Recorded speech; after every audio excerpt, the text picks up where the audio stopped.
Hey guys, welcome to another live show, another live She Knows Arsenal. Make sure you guys are liking this video and subscribing to the channel, and most importantly, getting into that chat and letting me know how you guys are thinking and feeling ahead of Arsenal's Champions League fixture at the Emirates against Monaco. If you guys got an opportunity to watch the Champions League fixtures, I know I did. There were some great goals in there. There were some nice moments in there. Arsenal have the opportunity with the right circumstances to actually hop into second place, which is crazy. Doesn't mean anything in the Champions League to be in second place, but what we do know is that those coveted 8 positions, 1 through 8, are super important not to have to play additional matches. So Arsenal have a really big opportunity at home against Monaco to take a step further in the Champions League and take a step closer to securing one of those 8 positions. We're not in a position to play extra games. We are bare bones, down to the skeleton at the back, and we definitely don't need any more fixtures to complicate things. I will get into the players that were missing from training today. It's not great because it was just the day before a game. So the likelihood of all of those players just miraculously coming back into the team are highly unlikely. So is it potentially time for Tierney? We'll talk about that. I also want to touch on Ashworth, Dan Ashworth, that was just fired or left Manchester United, fired from or left Manchester United. He is being lined up for the Arsenal sporting director job, and Arsenal are targeting a Brighton star for about £54 million. So, like I said, get into the chat. Let me know what you guys are thinking and feeling, and just give me a sense of where you guys are. Like, do you guys feel good? Have you fully put Fulham behind you? There's been a lot of residual, I think, meltdown off of the back of that result. And some of the same conversations that we've been having over the last 18 months have resurrected. And personally, I said my piece after the Fulham game. I said everything I needed to say. I got everything out. So at this stage, I just feel like I can fully move forward and just kind of look at, what we can do for the rest of the season. But, Arsenal are not in the best position at the minute and really need to figure out a way to deal with these injuries and still be able to play good football and or just at least create better chances and score more goals. One of our biggest issues so far this season has been when we're missing certain pieces, mostly when we're missing a left back and or Odegaard. We really struggle to just do the basics, and we may be without the left back against Monaco. We have the ever present merry-go-round at left back like we did last season. And so we need a little bit of stability, but I think we also may need a little bit of simplification in that position and find a different way to play our game without having to rely upon a position that always has players that are just never available. We've played so many different variations at the back. I think I saw something like it can't be 14 different variations, but we've played almost like a different back line almost every single game. And I think that just speaks to the lack of consistency that we can have based on these players being so unreliable. And whether it's Calafiori, somebody that just came in, or Tomiyasu, somebody that's been here for a couple of years, we just kind of have a really difficult time nailing down a consistent left back. Nick Wright wrote that Arsenal have used 9 different back fours in 15 Premier League games this season. So, and we know that in Arteta's system, the left back in particular is basically the person that unlocks our ability to pass through the thirds, to create overloads in midfield, also holds the keys to the left-hand side. Left back has so much to do with midfield as well as that left-hand side. And those are 2 parts of the pitch that we're constantly having conversations about. If your left-sided center mid is up playing second striker, then the left back ultimately ends up becoming another midfielder. They also end up connecting the dots between, the midfield and Martinelli or Trossard or whoever that is. So that position is so important to the system. And you can ask questions why a left back is so important. I think that's where I kind of am at right now, understanding how the system works. I feel like having your left back being almost like a single point of failure is a failure in the system. But moving forward, knowing that we're going to have this ever present merry-go-round and that the players that we have that play in that position are so different. Calafiori and Zinchenko are different players. Tomiyasu is different to them. Kivior is different to them. MLS is different to them. Tierney is different to them. Maybe that position needs to be simplified just a wee bit so that we can just play our game. Let's see who's all in here. Nico says the system is flawed if all it takes for our left back to be injured. All it takes is for our left back to be injured. Dr. Ken says yes, but I do believe our left wingers would look better with a better midfielder on that side. Saka has Odegaard. It's interesting because you ask certain people and people will say that Odegaard is holding Saka back. I do think that the lack of balance in midfield, not having a left-footed player on that side, if you look at, the way that, and I hate going back in time because I feel like, what ends up happening is that we rewrite history on players instead of looking at what the actual issue was. And when that season ended and Xhaka left, even though there was a little bit of like, oh my gosh, we lost a really good player. I think the overall feeling was, well, we'll just upgrade on Xhaka because, he wasn't as coveted of a player as maybe he is now, mostly because we haven't replaced him properly. I think he's more well thought of now because of our inability to replace him than what he actually did at the club. Because when he left, there was still a large group of Arsenal fans that felt like he's good, but it's not like he's like elite, you know?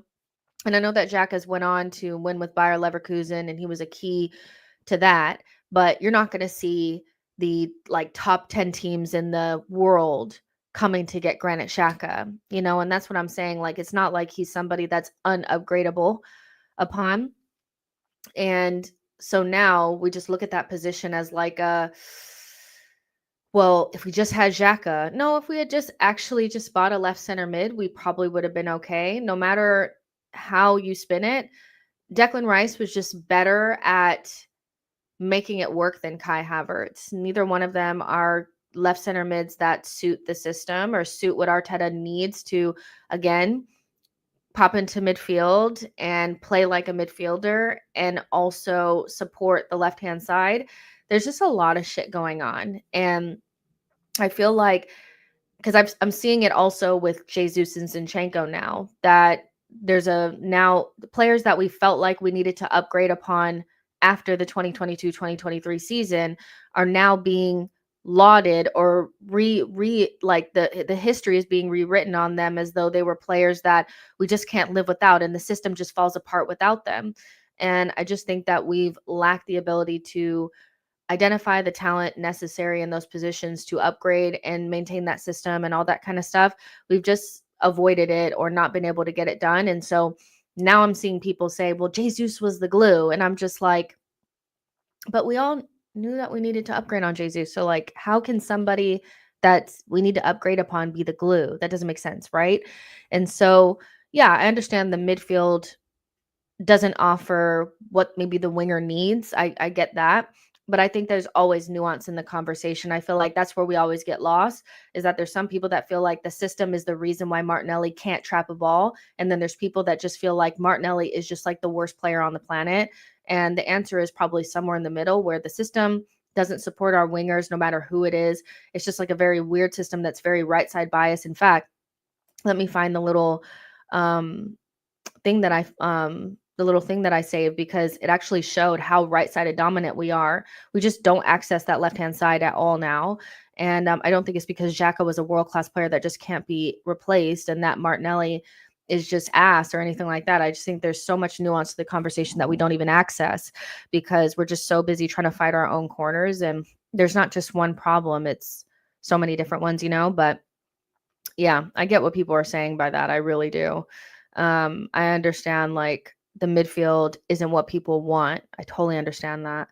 Um, so let me just do this. Let me share my screen. Just super quick. Really quick, see?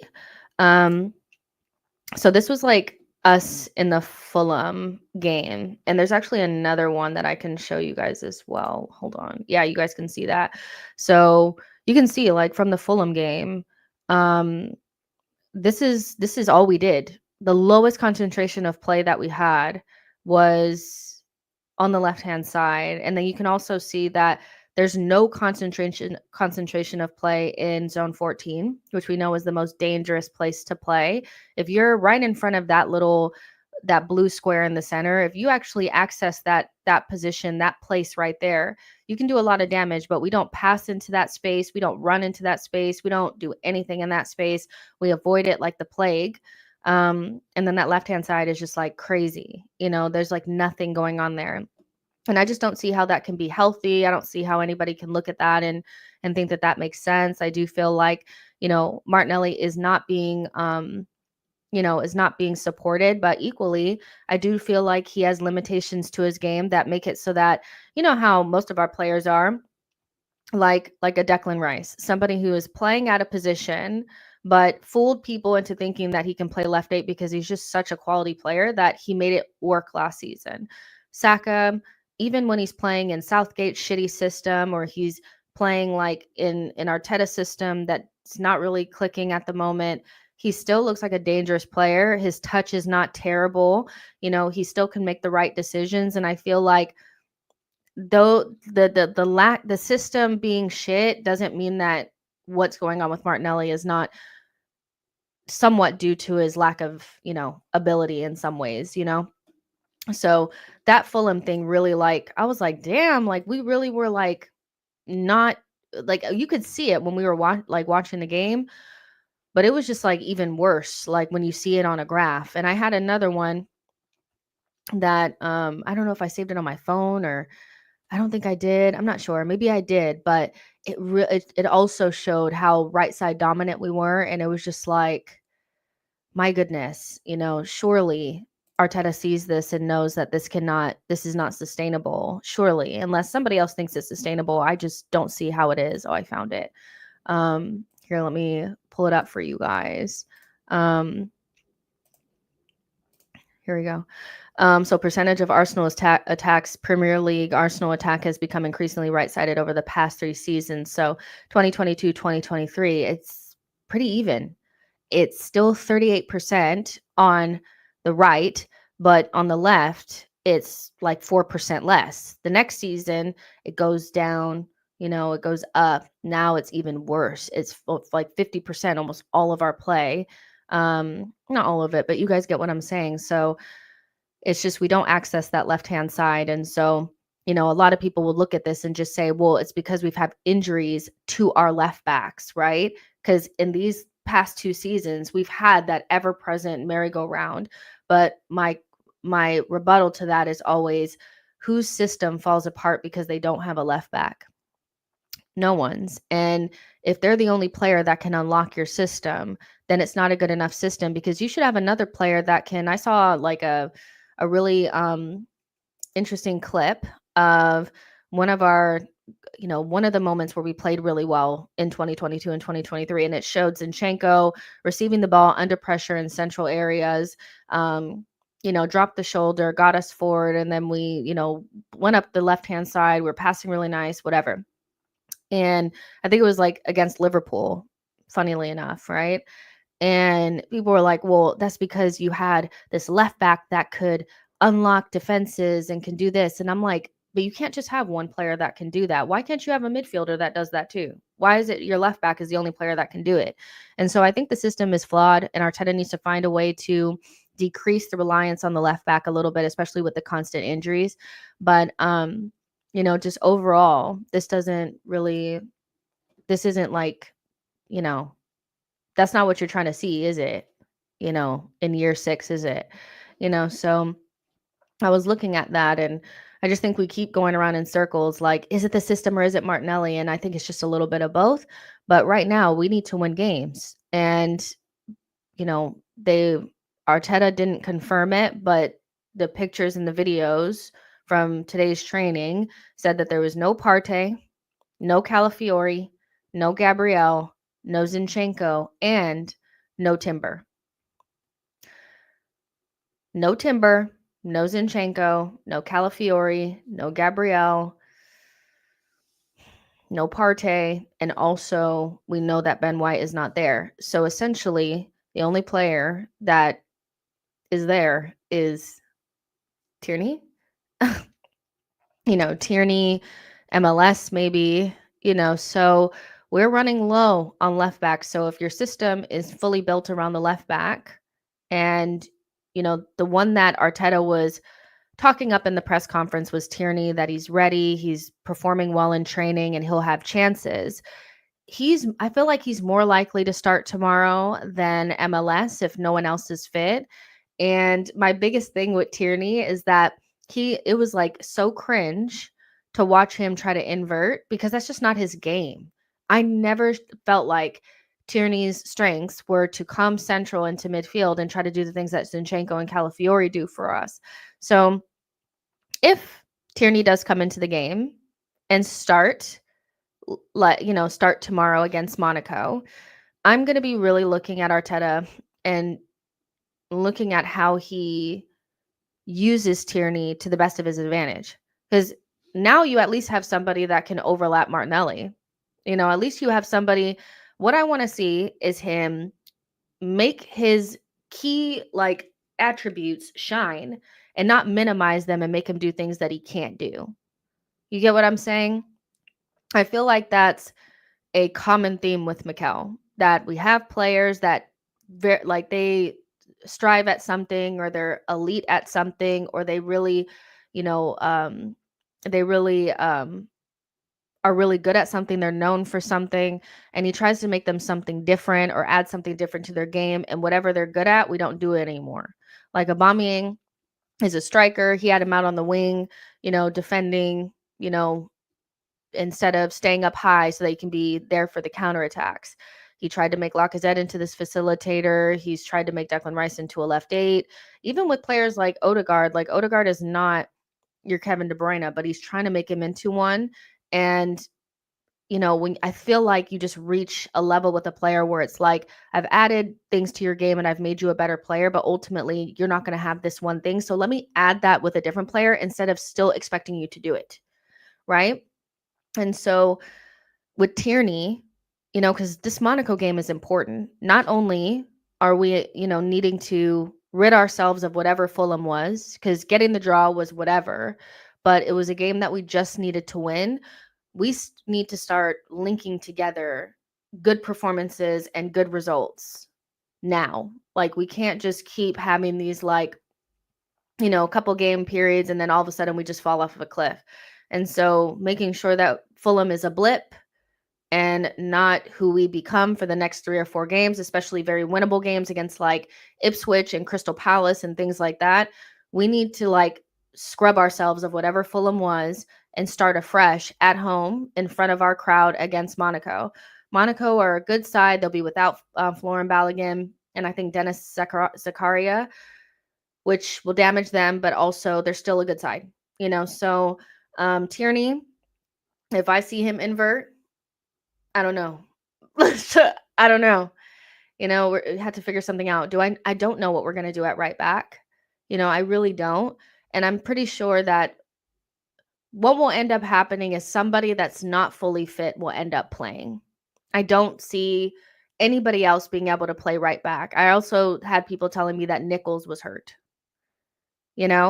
So if that's the case, then we're really barren in those positions. So I would imagine somebody that's probably not 100% fit will play in that game. So whether it's Partey and they just rested him to make sure that he was fit, maybe, Timber just needed a rest in between I don't know, but them not being in training is a little bit of a red flag for the game tomorrow. But I'm sure somebody in that group will play tomorrow, but they'll be risked And I'm kind of thinking that if there was anybody I wouldn't risk, it's probably Timber. He's probably the one player that if he is injured, I would just leave him out, because a long-term injury to Timber is the end of everything. You don't have Ben White for months. The last thing you can have is your other right back and one of your best players injured for a long period of time. Ivy says the inconsistency this season is something else. Like some will say, we're spicy Tottenham. Boy says Saliba to right back, Rice to center back. Boy, Tierney should be converted into a right back. See, I disagree with putting a player that hasn't played for Arsenal in a very long time in a position that's uncomfy for him. I think you have a left back, use him at left back. All you need to do is find a right back, right? So finding a right back and trying to make sure that you don't move anybody else out of that position, I think is a smarter thing to do than moving somebody that's probably only going to be comfy at left back to right back and hasn't played there forever or ever for us. You have a left back, just play the left back at left back. Play Kivior at left-sided center back, play Saliba at right-sided center back, and find a right back. Find a right back. I don't know where you have to find him from, but find a right back. Call Cedric. I don't know. Is he free? Travis says, laugh my ass out. Play Jesus at right back. Mad funny. Kimberly says, hopefully it's Arteta mind games. I do think somebody will play, but it is a little bit like, okay, who's actually, we really are scraping the bottom right now. Because even what we saw against Fulham was just like, that's not ideal, is it? So yeah, Yo-Yo says, when it rains, it pours. Aha says, would you play right back? Who would you play at right back if we have no right backs? Partey available. So like I was saying, because we only have like a couple of options at right back anyway, because Ben White is injured. And what I'm hearing is also Nichols is injured from the academy. So if those things are true, then the only options are trying to maybe use somebody that's injured and hopefully they can make it through the game. And if I had to choose between Partey or Timber, as harsh as it's going to sound, I would probably risk Partey, because at the end of the day, if Partey were to get a long-term injury, we would still have Declan Rice and Jorginho. If Timber were to get a long-term injury because we rushed him back or he wasn't quite fit, we have no one because Ben White is not there. So it's just a matter of like logistically, if I had to risk somebody, it would be Partey, because we have other players that can play in his position where we don't have that luxury at right back. If I had to pull one of the other players, like if you're talking about who you're going to pull from another position, listen, I don't know. You could do something like if Arteta was, it wasn't so wedded to a system, he could move to a 3 at the back, play, Kivior, Saliba, and maybe drop Declan Rice into right-sided center back, play Saka and Martinelli as wing backs, play Trossard and Havertz up front and put, 2 midfielders in there, whoever you have available. That's probably something that you could do to mitigate not having a right back. But I don't think Arteta is going to go away from his tried and true system that he's, so he'll probably either risk somebody that was maybe rested for that, today, so that he could maybe potentially use them, or he's going to pull somebody. And I don't know who that's going to be. I don't know who that will be. I really don't. Maybe the one person that I would think of is if I had to just pull somebody from another position and just drop them in right back. I feel like the one person that I might trust is Martinelli. I feel like he's the only person physically that could do it, and also is right-footed. And we have a lot of left-footers, So yeah, Mr. Happy says our left-hand side isn't important. Isn't important, to be honest. Arteta disregards it. Well, our left-hand side is important. Your second comment is right. Arteta disregards it, but saying it isn't important doesn't make sense, because of course it's important. The fact that we cannot play on that side directly affects our ability to score goals and to be fluid and things like that. So yeah, it absolutely does matter. But your second sentence is true. He definitely disregards it. He quite literally has not figured out anything for that side. Kimberly says this season is truly something else. Yo-Yo says, I'm in the minority of fans who never warmed to Tierney. I just liked how he initially showed up Hecky B on the opposite flank with the Scotsman returning. We shouldn't expect him to finish the game. Nico says it's actually very simple to play against Arsenal. Just play a mid block and crowd out the right hand side and be aggressive when Odegaard or Saka gets the ball, job done. And this is why when Mr. Happy was saying the left side isn't important, I'm like, it is, because if you can shut down our right, we look how we did like against Fulham, and most good teams like the Fulhams, the Brighton, like good teams that are coached well will figure out ways to stop you from doing that. You know, we don't get to play against Southampton and Leicester's all the time that are just so poor that even when we play like shit, we beat them. Most good teams, especially like these upper mid-table teams, are going to stop us. They're going to be coached well, and everybody's watching the playbook. Everybody will have watched Fulham and say, well, yeah, that mid block is still working. So that left-hand side is very much so important. It is. And Goni says, don't be silly, Jess. Tierney overlapping to maximize his strengths. No ways. If it makes sense, Arteta won't do it. Let's see. Sean says, play Jesus right back. He is usually that deep anyway. Red Skull says, we don't need I think you're talking about Ashworth as our sporting director. We'll talk about that in a second. Boy says the fact that Tierney is still here is crazy, by the way. We must be absolute shite at motivating sales in the market. I mean, listen, if you it's not, we must be absolutely, we are not good at selling. So, I'm not really down with the whole Tierney remontada. Like, there's a lot of Arsenal fans that are, I think, almost hoping and willing Tierney into being a viable option for us. But it just so happens that he's still at the club. His loan at Real Sociedad ended, and he was injured at the time that the summer window was happening. And so now he's recovered and he's here now. It's not, it's highly unlikely that this player is going to play so well that he's going to change Mikel's mind. First of all, changing Mikel's mind, be serious. Change Mikel's mind enough where magically Tierney just becomes an option. Like, Arteta's not going to,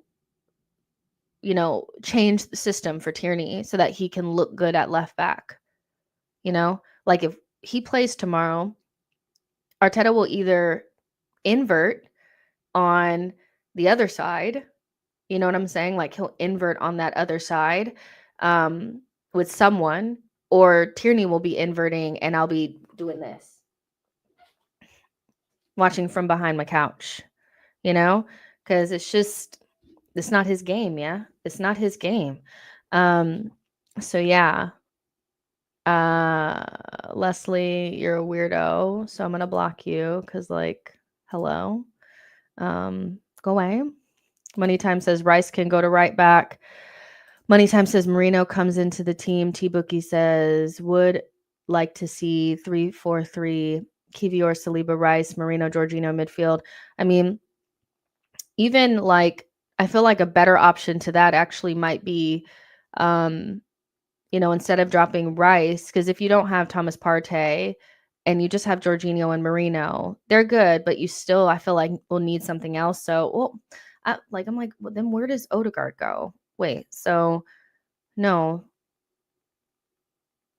a 3-4-3. I haven't seen it in so long that, like, now I'm like, what? But I'm trying to think. In a 3-4-3, you guys would rather play a Marino Jorginho midfield than Odegaard and someone. I feel like I'd rather play Odegaard and someone than Jorginho and Marino. And I don't know. We'll build it. We'll build it. Because I can't even like think of what it's gonna look like. So yeah, Yo-Yo says Rice was a center back, so he could be asked to play as a conservative right back. Fair enough. OR says Partey is our best midfielder this season. Why using him at right back? I don't know. Ask Arteta. He's the one who's using him there. Money Time says I doubt he would still be at the club if he didn't get injured. Exactly. Travis says why not play Odegaard on the left and try to see if you can unlock the left-hand side? I don't know. Sean says, unbelievable to have a squad full of defensive players and we don't have a single 100% striker, only utility strikers. Vig says, invert, divert, man in the middle, nonsense. Can I watch some good football? Can't believe I have to watch Cross and yeah, tomorrow after I watch Atalanta play today. I mean, listen, I um feel like I've been talking to different people about this because I do feel like there's this notion that this current group of players cannot play a better brand of football. I do feel like there's always nuance to the conversation. There's a lot of, projecting and, we just can't play good football with these players when we know we can because we've seen it. It wasn't as free flowing as 22, 23, and I don't think it ever will be. But can we play a better brand of football? Absolutely. The clips that are going around on Instagram, which I wish I could show it to you guys now, but I would get a copyright strike. A lot of the stuff that's being done in those clips is not any sort of individual brilliance from anybody. It's just tempo, speed, speed of thought, confidence, movement. That's all it is. That's all it is. I know, I'm seeing, but yeah, but Zinchenko is unlocking that side. Not really. The two clips that I saw that people were like gassed over, Zinchenko did a very simple pass to Martinelli to the left-hand side or Jesus to the left-hand side. The difference was how quickly we made those passes. That we were doing a lot of one touch, 1-2 touch, quickly, quick triangles. And I also just saw the players standing up straighter and looked a lot more confident on the ball. And so you'd see somebody like a Martinelli receive the ball on the left-hand side under pressure, dribble to the right-hand side, beat a man, take his time, come back to the left-hand side, pass it to Zinchenko, then he passes it to Jesus. Jesus bursts past his man, a quick dribble, doesn't hold on to it, and when Fabio Vieira makes the underlap, when he gets the ball from Jesus, he takes one touch, hits it across the six, and Odegaard is actually there to tap in the ball. None of that was individual brilliance. None of that was Mbappe levels, Vinny levels of individual brilliance that you can only get from a world-class player. This was just a different system and a way of play that we completely abandoned. This group of players can do that stuff. Watch those clips, and people are telling me that the passes that Zinchenko and Xhaka are doing are impossible for anybody in our team. They are not. They were just on time and accurate, and that's it. They were not Ozo level passes. They were not Santi level passes. These are not Cruz level passes. These are the types of passes that you can do when you take 1-2 touch and the person is making the run and you actually pass it to them without letting the lane close down. That's all. And we can play a better brand of football. Yeah, there's going to be different challenges because teams sit off of us a little bit more or, whatever. But we may never play like 22. Like there could still be a gap between the good football that we play with this team and the team that we played with in 22, 23. But the idea that this is all that they can do because we don't have peak Zinchenko and peak Jesus is just, I feel like just being disingenuous. I just feel like it's disingenuous. If you watch us play, we just don't play like that anymore. It's not 1-2 touch. It's not quick. There's no movement. Players are not moving. They're not. They're staying in the same positions. They're super far away from each other. And the only time that we disbanded away from it was in the games that we played recently against Nottingham Forest and Sporting. That was the first time in a long time that I've actually seen players switch positions, get close, pass and move, take first early touches, cross it low and hard across the six. We're playing against Sporting. The first two goals that we score are those floated balls to the back post. No, they're low and hard across the six, where either they're going to kick it in the back of the net or we're going to kick it in the back of the net. I do not believe this notion that this team cannot play a better brand of football, that they cannot do rondos and pass 1-2 touch. I don't. Genuinely, I don't. So It's up to Arteta if he wants to play a better brand of football and if he'll stick with it and not go back to funeral football because we're missing players or whatever. And sometimes the best way to compensate for cracks in your team and other places is to attack more. And our response to weaknesses in our side is never to attack. We never do the best defense's offense.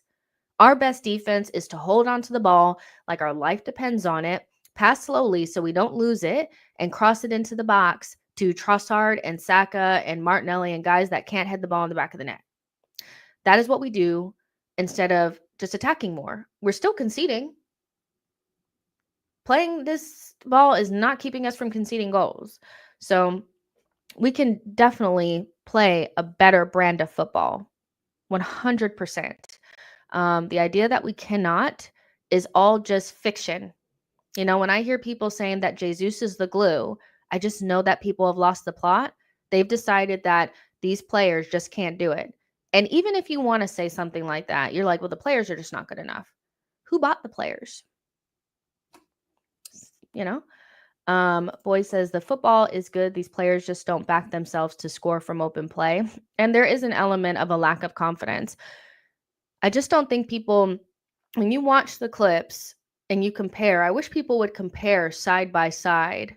Like one of those comp makers would compare side by side an attacking move from, 2 seasons ago when we played against Fulham and an attacking move now, and just compared them side by side and see that it's obviously we were playing quicker, we were moving, but we were also just light years more confident. The level of confidence that we had in that early part of that season has never been replicated, ever. And I don't know if it was just because we were surprised that we were good and there was relatively no pressure on us early on in the season because nobody had expectations of us being in a title race. But those boys were playing at a level that you almost make your own luck by just being confident and trying to make things happen. Thinking you're better than the other guy, thinking that when you take a shot, it's going to go in the back of the net. When these guys shoot, they shoot with no conviction. They don't hit it with their laces. The only player that looks like they feel like they might score when they shoot is Saka. And Trossard when he's like coherent. Everyone else hits the ball like they don't believe that they're good enough or that what they're doing is right. And so an element of confidence has been lost. We went to Anfield and played 30 minutes. We played them off the park for those first 30 minutes. We crumbled, but those were not different players. Holding was back there. It wasn't even Saliba. It was Holding was back there passing like he was freaking Saliba. It's all about confidence and energy and believing that you're better than the other team. And I don't know that we go into games with that level of confidence. So I agree with you that they don't back themselves to score or think that they're going to score. And you have to, you know? Vic says, I watched Lookman score a goal with an insane near post finish. Had it been Martinelli, it would have gone for a goal kick because he would have tried to run past the man. I mean, Lookman is a good player and obviously having like the season of his life. He really is. He's having like the season of his life. He's playing amazing. He has been playing really well for the last like 12, 16 months. So yeah, he's playing with a level of confidence that, it's not like I've never seen Martinelli score a goal like that. I just haven't seen Martinelli score a goal like that in a very long time because he's just lost. He's just lost. So yeah, Bailey says facts. We've been playing walking football for a year. Yo-Yo says, I'm convinced that 2022-2023 was a mistake. Arteta never intended on having the most technical midfield in the Prem and got scared by it.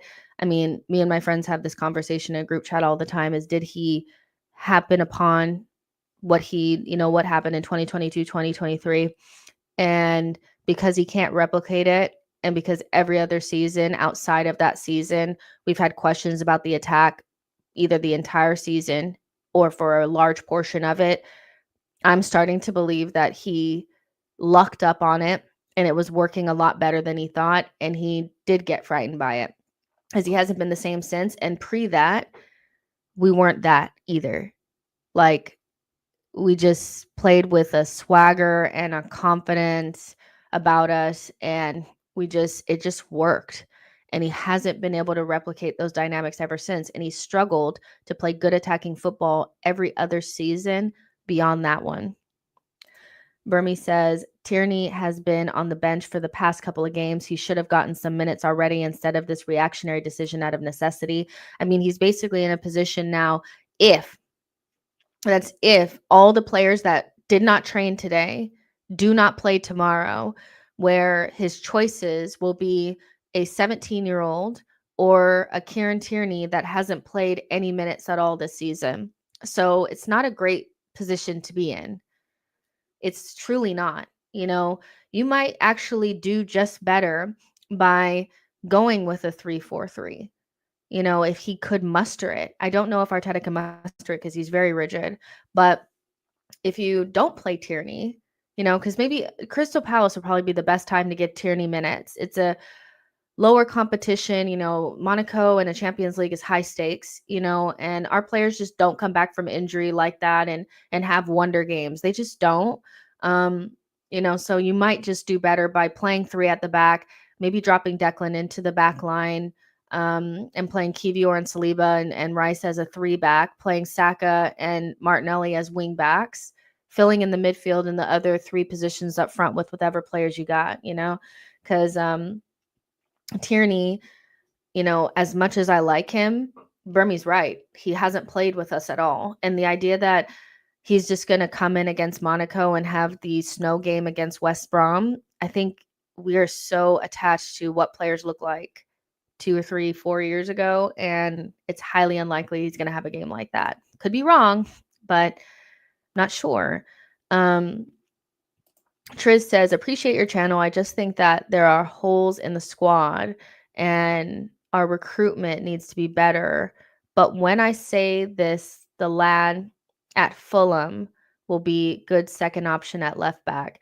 It's interesting because I had this conversation with Diluted a while back about Anthony Robinson, and I said he was one of the best left backs in the league, and he laughed at me.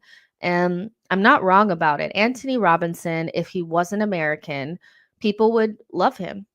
He is a typical left back, not inverted. He's not a center back or a midfielder. He is a typical, traditional, up and down left back. If Liverpool really wanted to replace Andy Robinson in the way that Andy Robertson played for Klopp, he'd be perfect for them. He's just clean, like he's good, like he should be at a top 6 team, and I think he will be eventually. Like, I don't know how you can watch Robinson and not see how good he is. I just don't, just because he's American doesn't mean he can't be good. So yeah, Boy says you need some sort of overwhelming attributes to still move with belief once teams figure out how to mark you. We need better talent, better mentality, even harder players. Let's see. Mancoob says it's got to be Arteta out forthcoming to Christmas in year 5. We need a change. This is, around this time is when they sacked Unai Emery. So this is 5 years under Mikel Arteta. And I am going to do a video on, the time. 5 years is a long time. So we have a lot of data. And so I'll be working on that video and trying to get it out before Christmas because I think it's a good time to analyze. I think it's a good time to analyze. Vic says Arteta PTSD after the 22-2023 capitulation.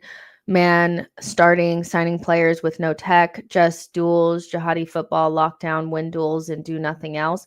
I still think that despite this and, signing Declan Rice and Kai Havertz, I think people are doing even them a disservice by saying that they just do duels, because the level of football that we're playing is not just informed by the players that we have. It's because Mikel doesn't play good attacking football.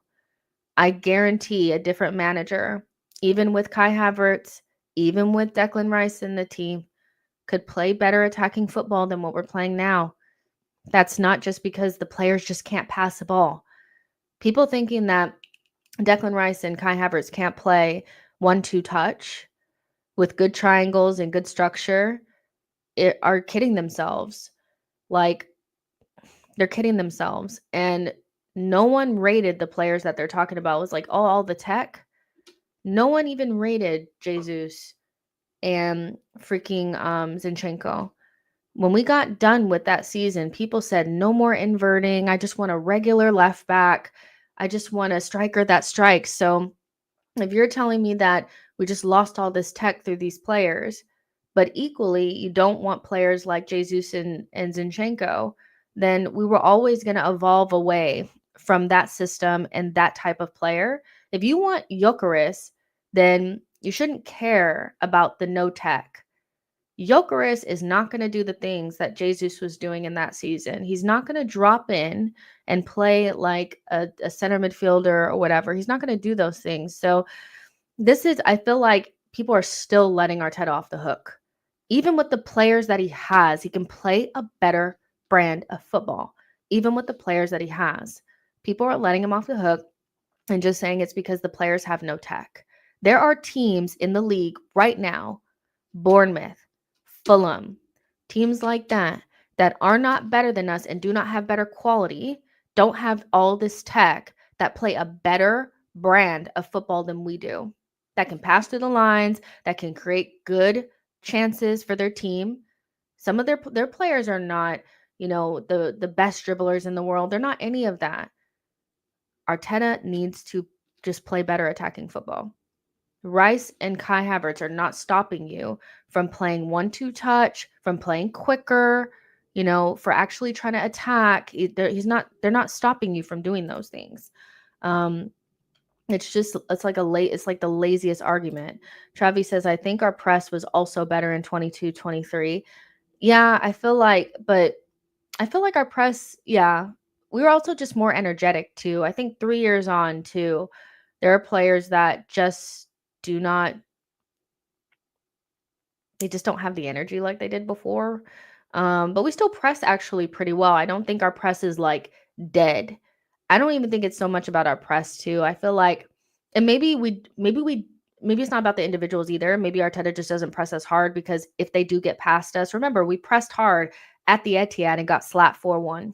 And so it may just be the case that Arteta's like, I don't ever want to press that high or that aggressively because then it's like a straight shoot to our goal. Think about the way that we played against not only Fulham, but Manchester United in these last 2 games.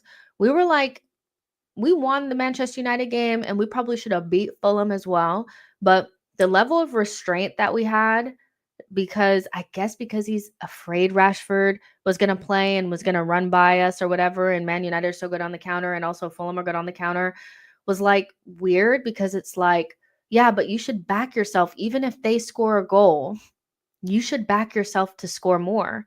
And because he doesn't, and he's afraid of conceding that one goal, we end up dropping points anyway or whatever, or playing this weird brand of football.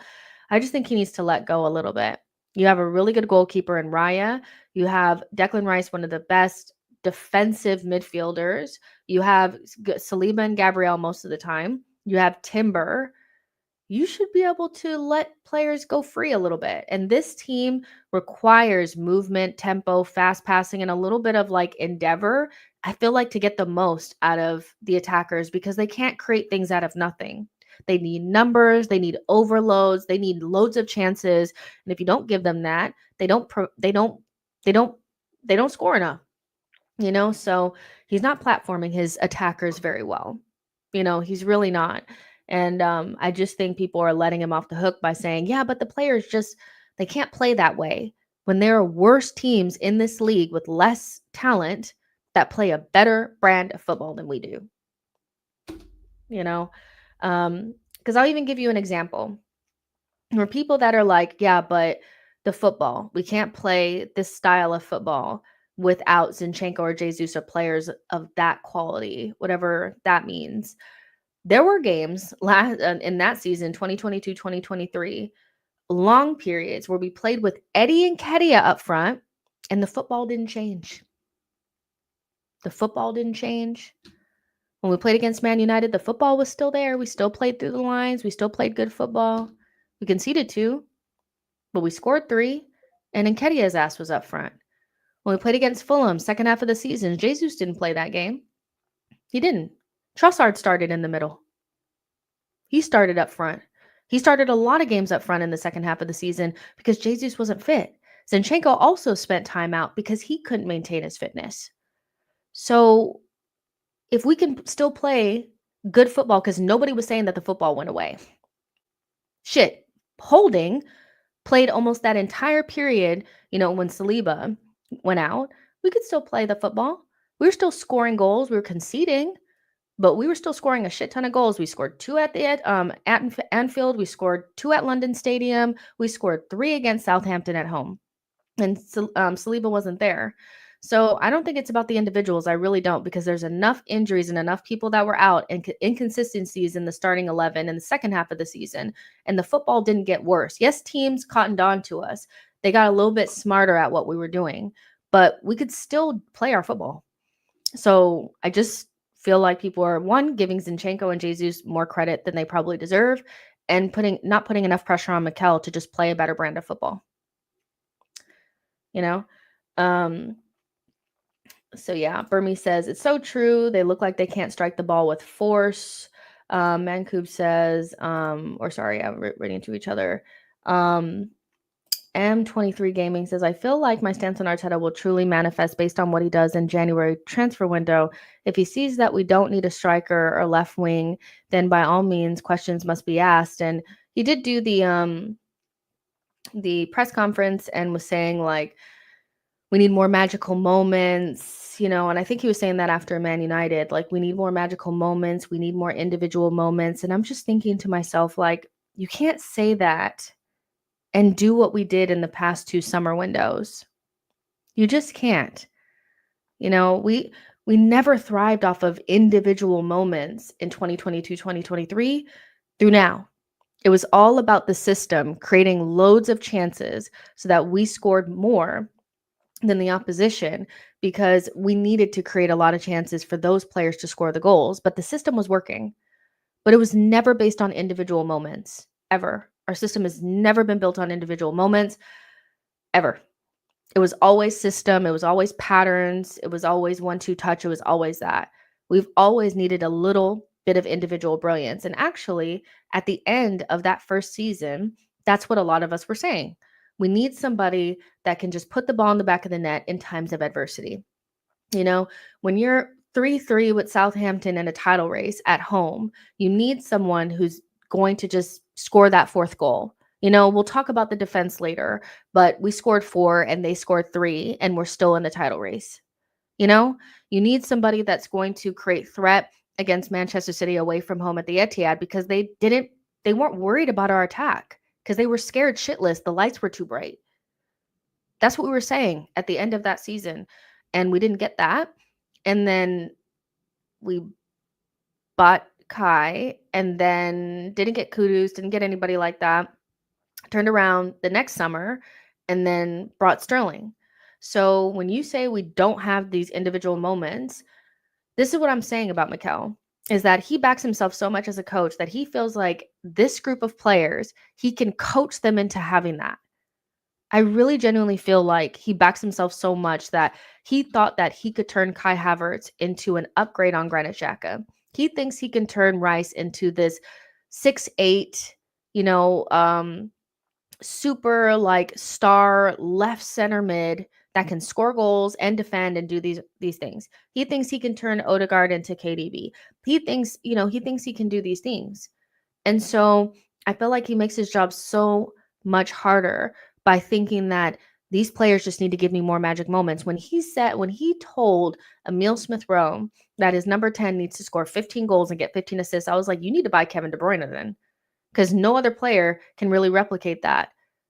Not non-penalty goals and stuff like that. Odegaard did it once, and that was in a season where everything was just going into the back of the net, So, yeah, I think, we really need to look at recruitment and, buy those X factor players, especially up front, and stop trying to make players be something that they're not and platform them so that they do what they do well more often and better.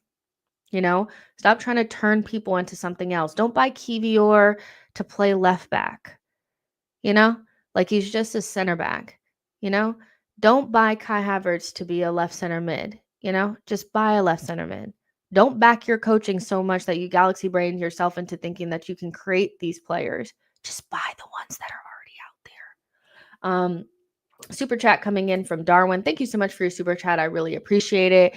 Darwin says 2 years ago, finished second, and we all said get a striker and a left 8. 2 years on, we play defensive and have the same issues. We become set piece FC.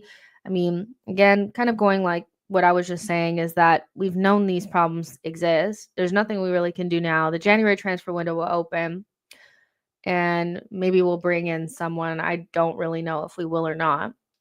But, we definitely need something at that top end of the pitch because, like Darwin is saying, we already said that these are the things that we need. So it shouldn't take that long to get them. It really shouldn't. Mata says, watch Granite today as if I miss him this much. Did not see that coming. Burmy says, although Havertz has been mediocre to poor the last few games, he still offers more to the team than Jesus.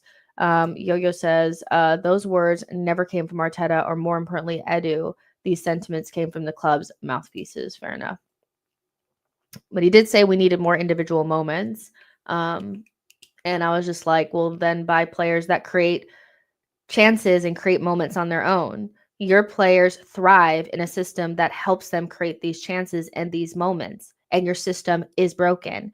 So focusing on Martinelli not scoring against Bournemouth or, Martinelli not being on side against Fulham or things like that, to me, doesn't make any sense when your system created fuck all the whole game, and then I saw people saying that I rewatched the Fulham game and we created more than enough to win that game.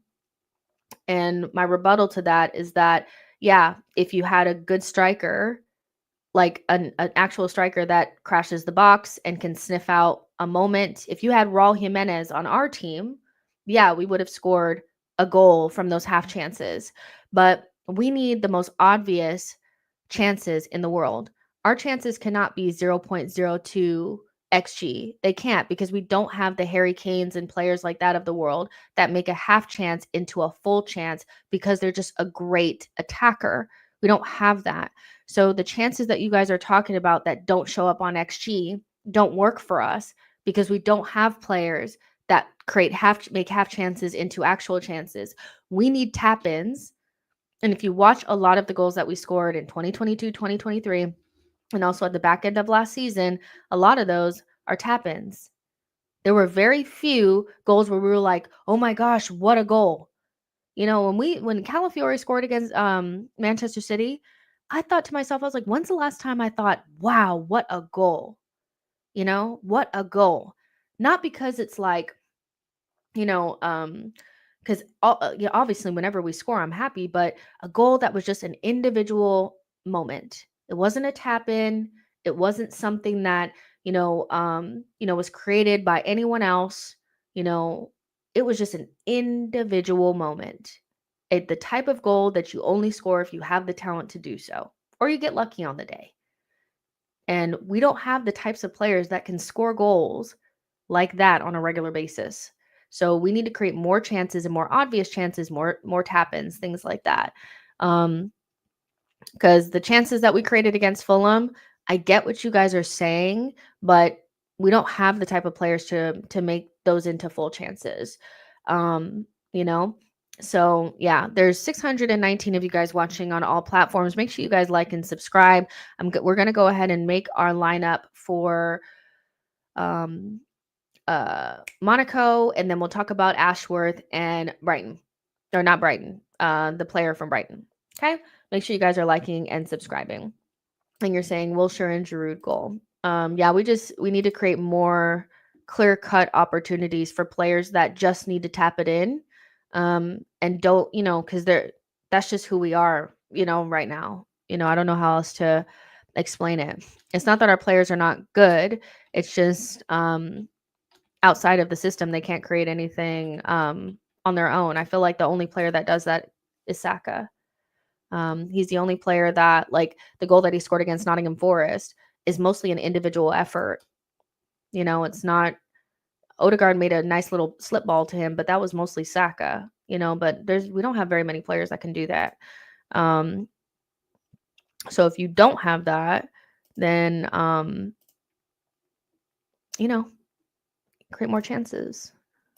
Let's see. Create formation. Let's do this. Okay. So let's make sure you guys can see this. You can, right? Okay. So let's go to a 3-4-3. Are we gonna double down on a 3-4-3? This is our lineup. We're not gonna try to guess what Mikel's gonna do. We're gonna do what we want to do. And I would say, instead of risking it and playing Tierney, I'm probably gonna go 3 at the back.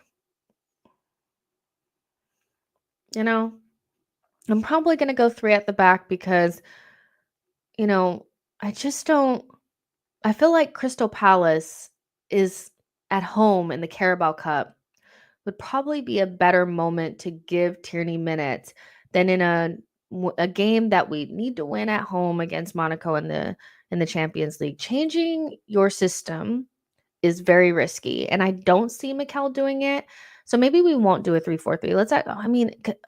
Listen, it's just so tough because you just don't know who's going to be available, but let's start off with what let's just at least start off with this. Raya.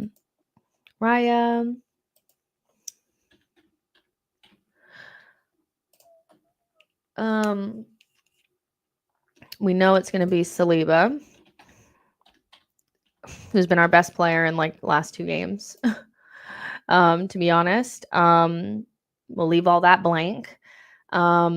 And I guess whatever we do back here will inform what we're going to do up here. But I would imagine Odegaard will keep his position. I don't see him changing it. But we could talk about maybe doing something different. Maybe you guys want to put Odegaard on that side and bring Ethan in, or something like that. I don't see Arteta doing it though. Let's be real. And then we'll talk about the rest because I have thoughts. So I feel like 3 at the back would be best, but Arteta is very hard-headed. Boy says Saliba has to go to right back, with Rice going to center back. World Boss says, hey Jess, hope all is well. I can see a 2-0 result. Come on, you Gunners. I'm happy to see Tierney back and Tierney has adjusted to the new system. Maybe. Aha says we might have no choice. Let me say this, if all of the players that did not train are not fit enough to play, then we need to go to a 3-4-3. Because we need to make sure that we don't need fullbacks because we don't have any. We quite literally don't have any but Tierney and MLS. And that doesn't solve our right back situation. And the one thing about moving Saliba to right back is that one of his worst attributes is kind of defending in open space on the touch lines. And Saliba's great, but I don't want to take him out. Here's my thing is I don't want to put him in a position that I know is going to show his limitations, the few limitations that he has. And we have one thing that works for us. Let's not fuck that up, trying to figure out a way to Jimmy rig. If anything, we don't have a right back, we'll have a left back. So the only thing we need to do is find a right back, and moving your best center back, who Kivior is going to need help from, and put Declan over there. All of that just feels like a big mess. So I'm still going to leave Saliba there no matter what. Sakanelli wing backs. Burmy says Arteta's unlikely to change the system. I think it'll be a 4-3-3. Aha says if it's a 3-4-3 with all the injuries, Raya, Tierney, Saliba, Kivior, Martinelli, MLS, Rice, Jorginho, Marino, Saka, Trossard, Havertz, Odegaard. So, yeah. Let's see. Havertz and Odegaard over Messi says our problem is the number 8. We did not replace Xhaka. Look how important he was to 22-23. I mean, all of our issues kind of stem from not replacing him.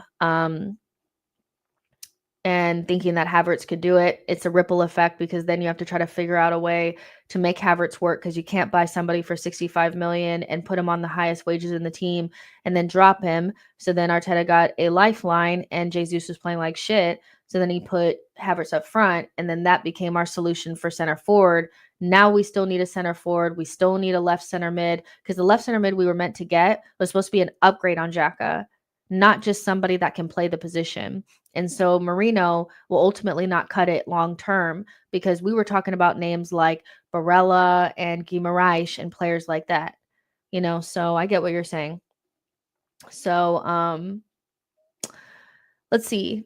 Do you guys want to go to 3-4-3? I just feel like this is what we're going to go with. So he's going to find a right back.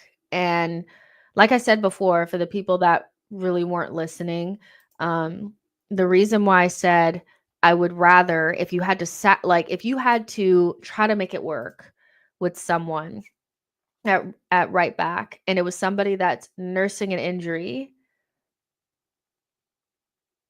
instead of Timber, I would use Partey, because if Timber gets a long-term injury trying to play through an injury after already having multiple injuries this season and we lose him, we don't have another right back. We don't have Ben White.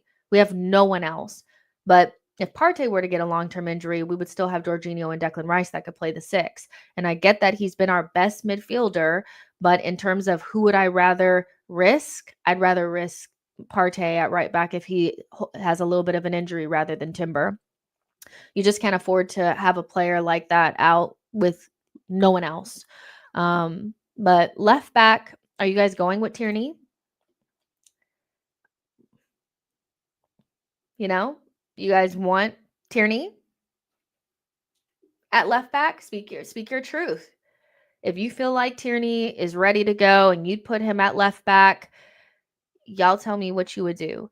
I would think that I'm with Ollie. I would actually play MLS because he actually suits the system better and he's played minutes this season. So I'm actually going to go with MLS. I'm not going to go with Tierney. I feel like Tierney can come in and play some minutes against Crystal Palace at home. But playing him in a Champions League game when he ain't played no minutes feels crazy to me. So I'm going to go with MLS. Now, it's still scary because Kivior got two faces. He's got the face. Oh, MLS. I put MLS. I don't even know if he's in here.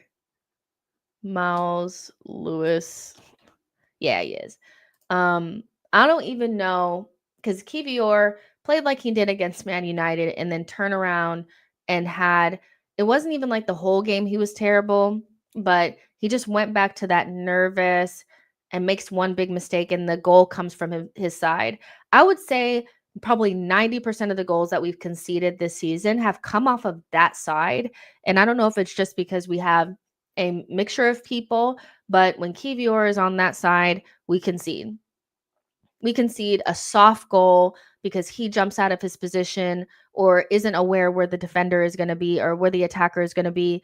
When we played against Liverpool and we conceded that goal, he had no clue where Salah was. No clue. He was so lost. He jumped out of his hole, left a gap there. Salah ran right through it, and that's how they scored that goal.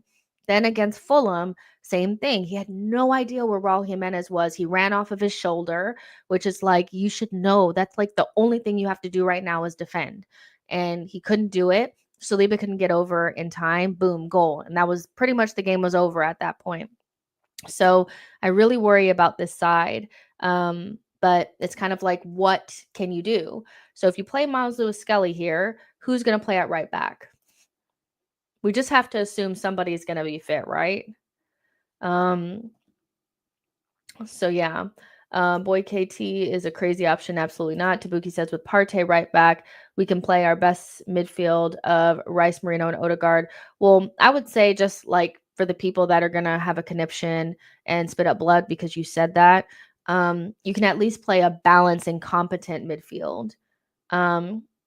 If you put Partey at right back, it's not ideal. None of these options are ideal, But I would be more concerned about playing Timber if he is injured and risking him, because if he goes down, you are going to see Partey at right back. You're going to see him until January probably, or beyond that, because Ben White is out for a long time. And if Timber gets a long-term injury, you are going to see Thomas Partey there for a long time.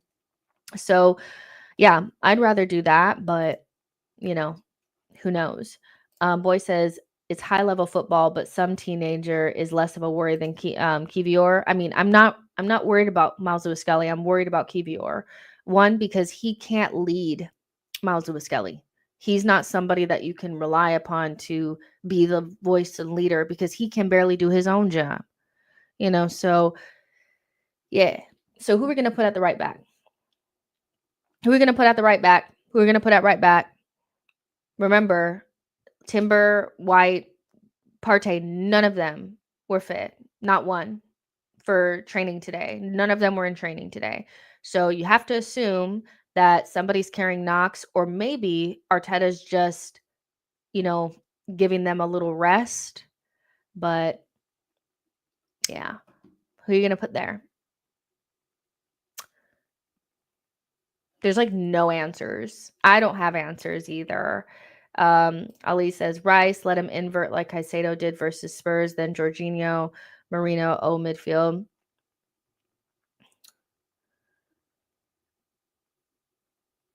I mean, Rice at right back. That's what we're going with. Diehard Gunner says they are all fit. So Calafiori, Gabriel, Partey, Timber, and Zinchenko are all fit. It's got to be Dark Arts. Somebody has to be fit. I do think some people are not fit. All this Dark Arts just for Monaco doesn't seem like it's all of it. But I would imagine that someone out of that group was just being rested. So what if I would love for Gabrielle and Calafiori to come back in, but we just have to assume that, maybe they're not. But I'm going to err on the side of, I highly doubt all of them are fit. Let's be serious for 5 seconds. But I'm just going to err on the side of positivity and say Timber is fit. And if Timber is fit, and these are the options that we have at the back, then I need Arteta to just put players in the positions that they're supposed to play. Miles Lewis Skelly is obviously a midfielder, but he's our left back, right? He's a left back for us right now. Play Lewis Skelly. Play Kivior in his position. Play Saliba in his position. Play Timber in his position. Make sure that the connections and the chemistry that was built up over those first 3-4 games that we played, when we came back from international break, are still there. Do not break 3 or 4 connections and 3 or 4 pieces of chemistry to just make sure that you have one position covered. We don't need to do any galaxy brain. We don't need to remember when Zinchenko got fit or got injured, or Tierney got injured and Arteta was playing Xhaka at left back. I don't want to see any of that. I don't really want to see any of that unless you don't have any other options. You got an option at left back. Hopefully Timber is fit. Let's just go with that. So, if that's the case, then, Partey didn't train either. So,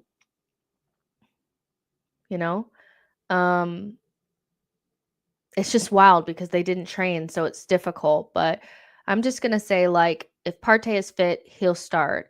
But if he's not fit, then Jorginho will most likely play here. And that's just the reality. I know a lot of people are like, well, if we bought Marino, then why doesn't Marino start? The reason why Marino doesn't start is because, again, Arteta is all about players that he trusts, his favorites, and hierarchy. And so it's very rare that unless he likes you a lot, like Kai Havertz or Rice, that you come into the team and you just displace somebody right away, especially if the player playing in your position is a what? Favorite. So Marino is behind Rice like indefinitely.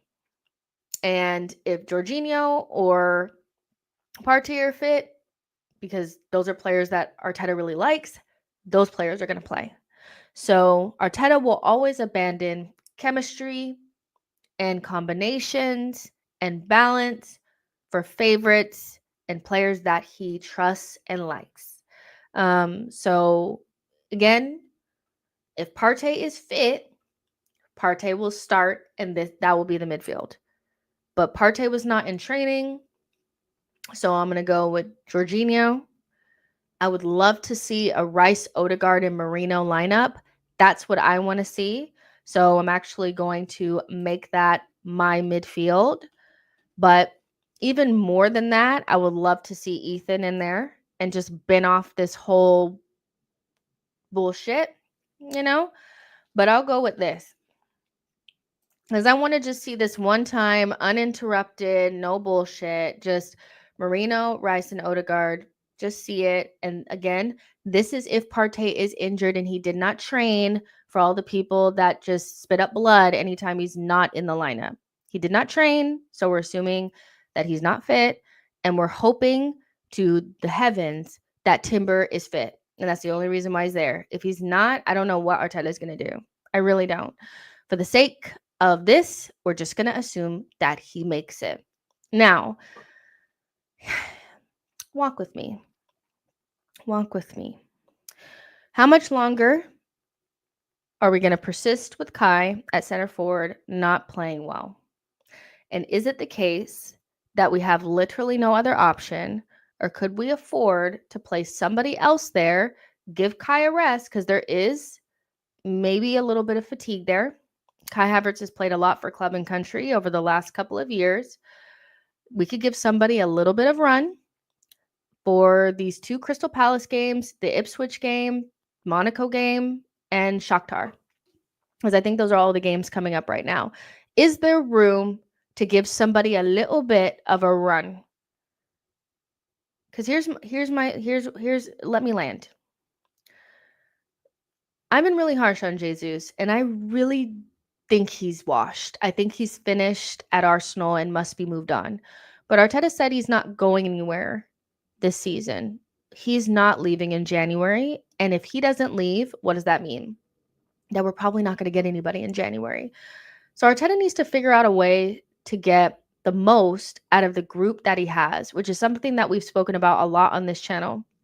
And as much as people feel like we can go with 12 or 13, it's being reiterated every week that we're not going to be able to play with the same 12 players. We're going to have to expand the squad and trust other players. Sometimes it works, sometimes it doesn't. Against Manchester United, it worked. Against Nottingham Forest, it worked. Against Fulham, maybe not so much, right? But if we think we're going to go through the entire season with what we have and the players are playing at this level, we're in trouble, you know? So we need to find other players. Other players need to start arriving in this team and showing something. And so Havertz is not playing well right now. And I don't know if persisting with him at center forward is helping, but it doesn't feel like we have an option because the next person is Jesus. Would you guys be totally against giving Jesus a run? Maybe not even just to get, maybe not against Monaco, but both Crystal Palace games, the Ipswich game, and Shakhtar. Just to get him going. Just to get something, to add another player to the group. Because right now, if Havertz were to get injured, we'd be in a lot of trouble. And I just feel like we're not, even though I don't think that some of these players are good enough for our long-term ambitions or our higher ambitions, you cannot tell me that Arteta is getting the most out of this group. I think that's wild. If you think that this is the most that we can do, I think you're letting Arteta off the hook again. I really think he needs to find a way to make Martinelli work more, and one of Sterling or Jesus is going to have to get going. You can't go with 3 or 4. Havertz is out of form. It's just Saka. Odegaard is hit and miss right now. Martinelli's out of form. He has to find somebody. So would you persist with Havertz, or maybe give him a rest for a 3 or 4 game period and give somebody else a sustained run, a 3 or 4 game run, to get them going so we could potentially get another player involved. Is what I will say is when we played with Jesus, and even though he wasn't great, we still won the game against Nottingham Forest 3-0. So it's not like a certainty if Jesus plays, we'll lose. So I'm just asking and playing devil's advocate because, the whole thing with Jesus and Havertz was that Havertz was just playing so much better than Jesus and he was scoring goals. I think Havertz has 1 goal in 8 games or something like that, and some of his goals have been in, like, Carabao Cup games. He's not in great form either. So maybe he's tired, maybe he needs a little bit of a rest. I don't know. I'm just throwing it out there because if we don't bring anybody in January, which is highly likely, just going with Saka and Odegaard and hoping that Havertz comes back into form, that's not going to be enough. Somebody of Raheem Sterling, Jesus, Martinelli, some of these players are going to have to start kicking it into gear. So what are your guys' thoughts on that? Because it's not about dropping Havertz because I hate Havertz. He's not playing well right now, and I have a suspicion that maybe he's just tired. But if you don't give players a sustained run in the team, especially players that are on the outskirts, I'm not sure how you get them going in the team and add them as a player that you can rely upon. I don't. And I don't really want a hard run of fixtures to come and something to happen to Havertz and us being forced to use Jesus under more pressure. This is the last, like, kind of easy run that we have. And so this is kind of like your last chance to try to, like, reinvigorate the Sterlings and the Jesus's and stuff. And I've kind of washed my hand of Raheem Sterling, but Jesus is the only other player I can look at that I'm like, can we get him playing at a decent level? Right now, he's not even at a decent level. Can we up it just a smidge? Remember, we played games and won with Nketiah. A decent Jesus could be a decent squad player for a team that has very limited options up front.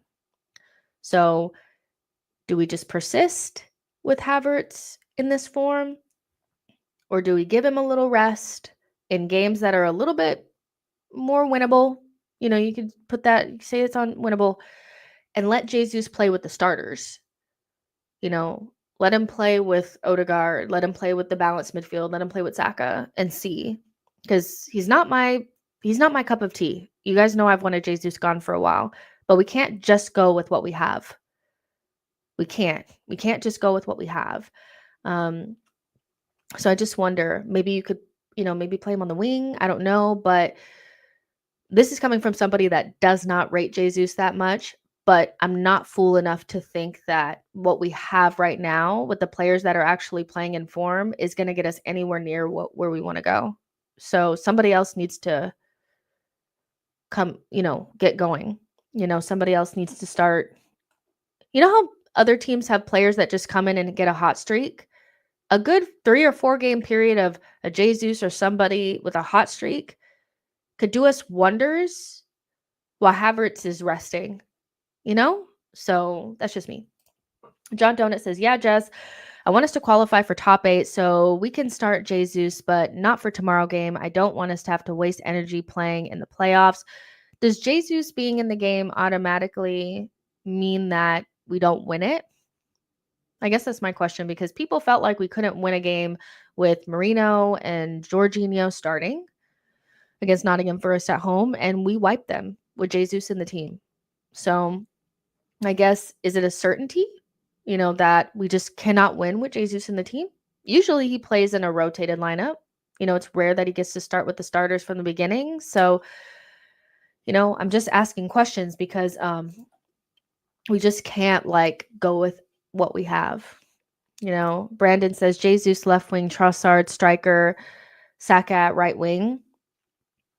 I think that's kind of what we did against Nottingham Forest, and it actually worked. It was fine.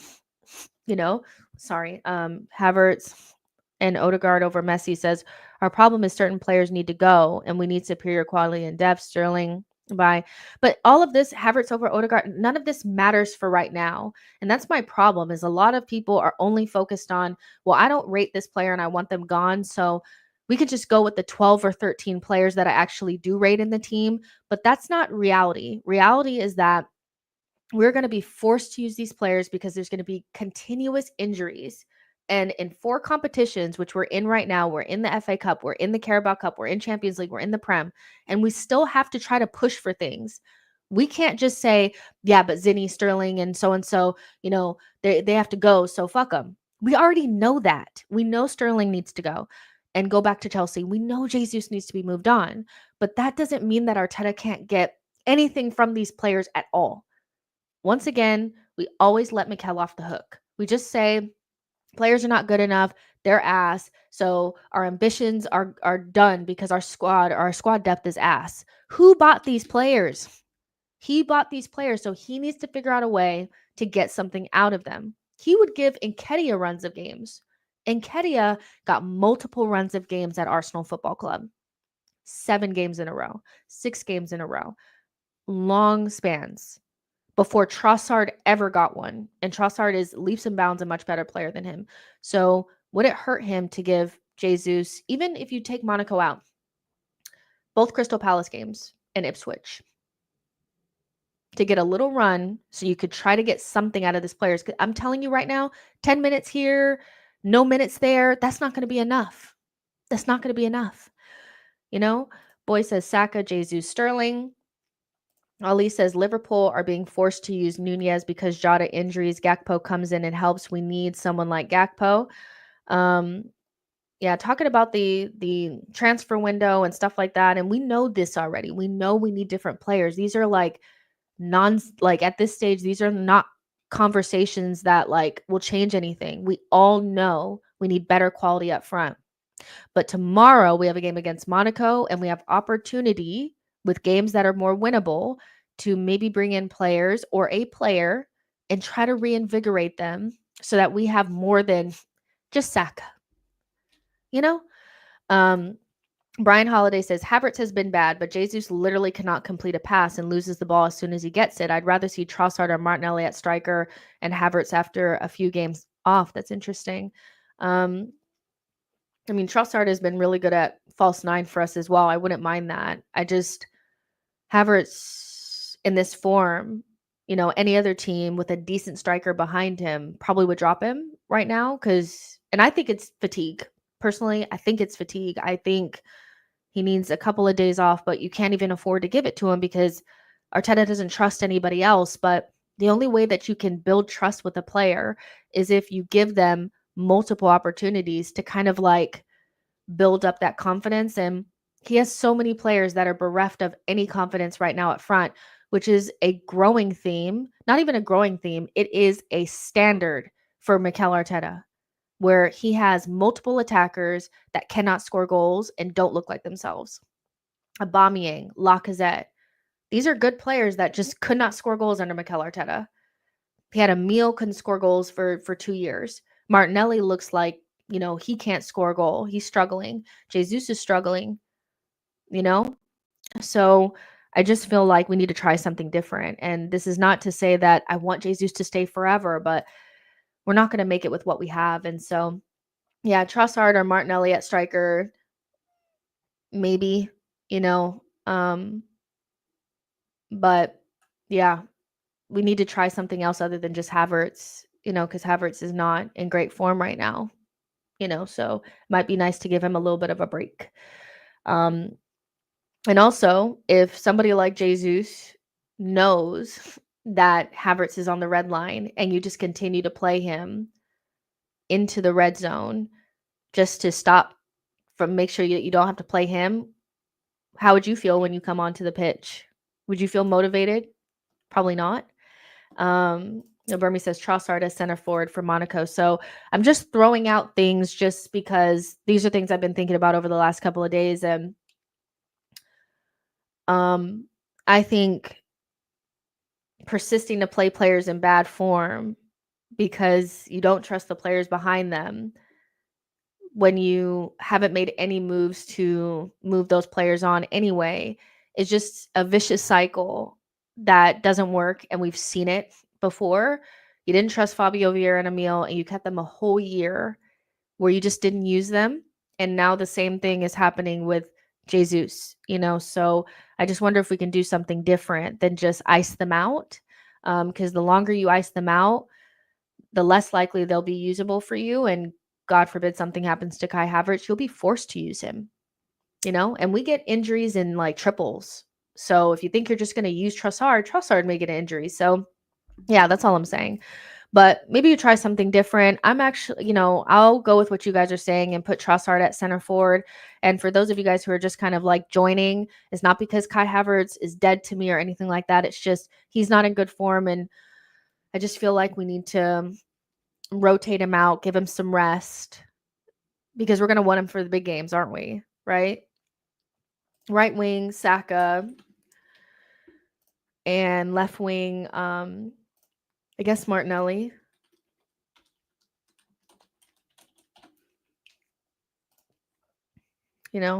Actually might go with the starting front line that started against Nottingham Forest, to be honest. But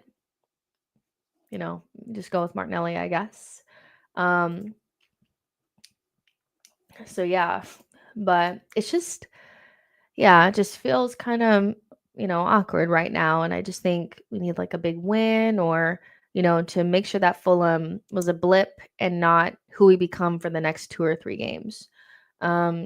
Boy says these players are not the soldiers that we need.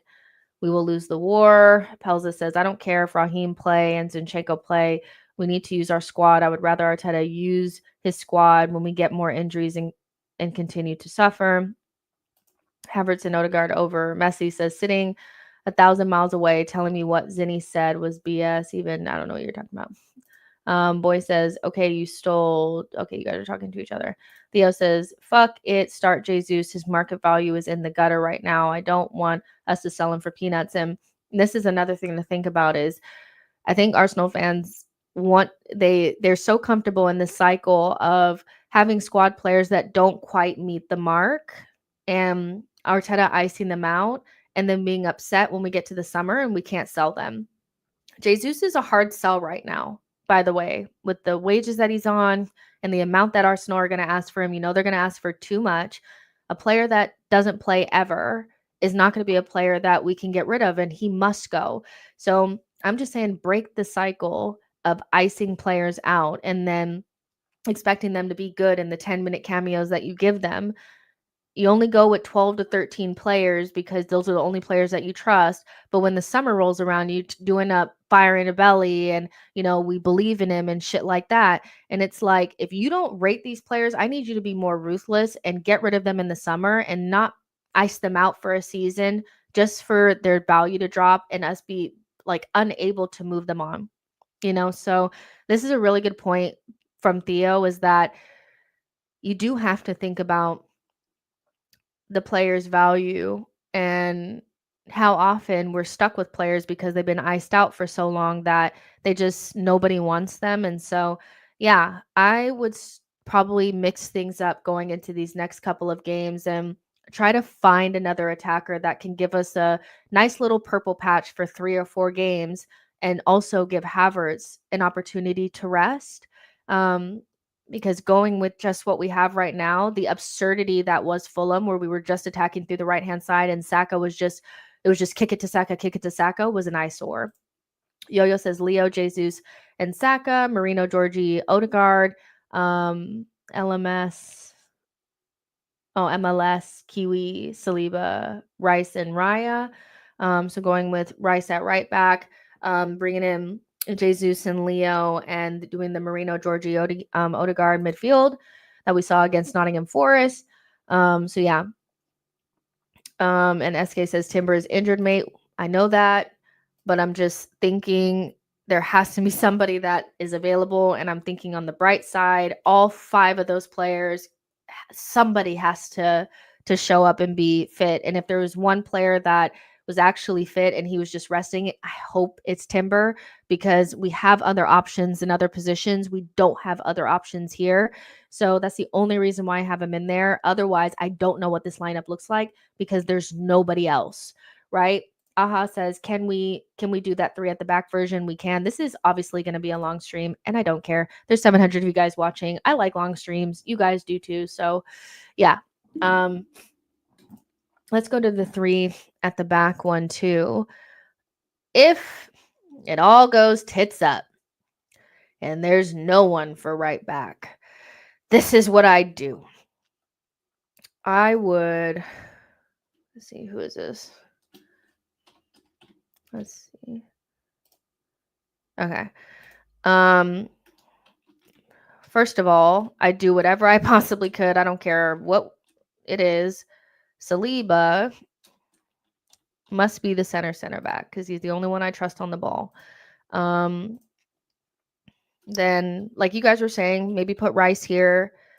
Um, you know, then maybe drop Kivior in here, right, as the left side, and maybe this helps him too because for Poland he plays at a right-sided center back.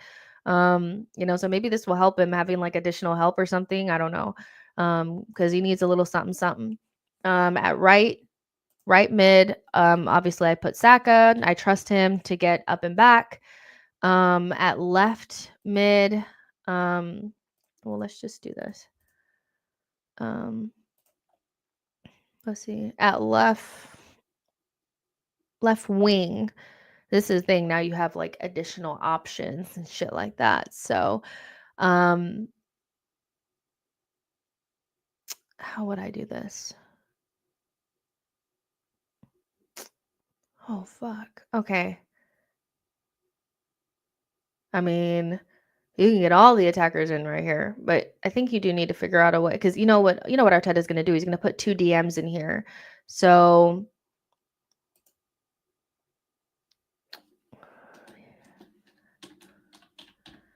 and this again is if Thomas Partey is not available. So we're doing the lineup based on people not being in training. So like that. And then maybe right mid is Odegaard, but really he's playing like normal, right?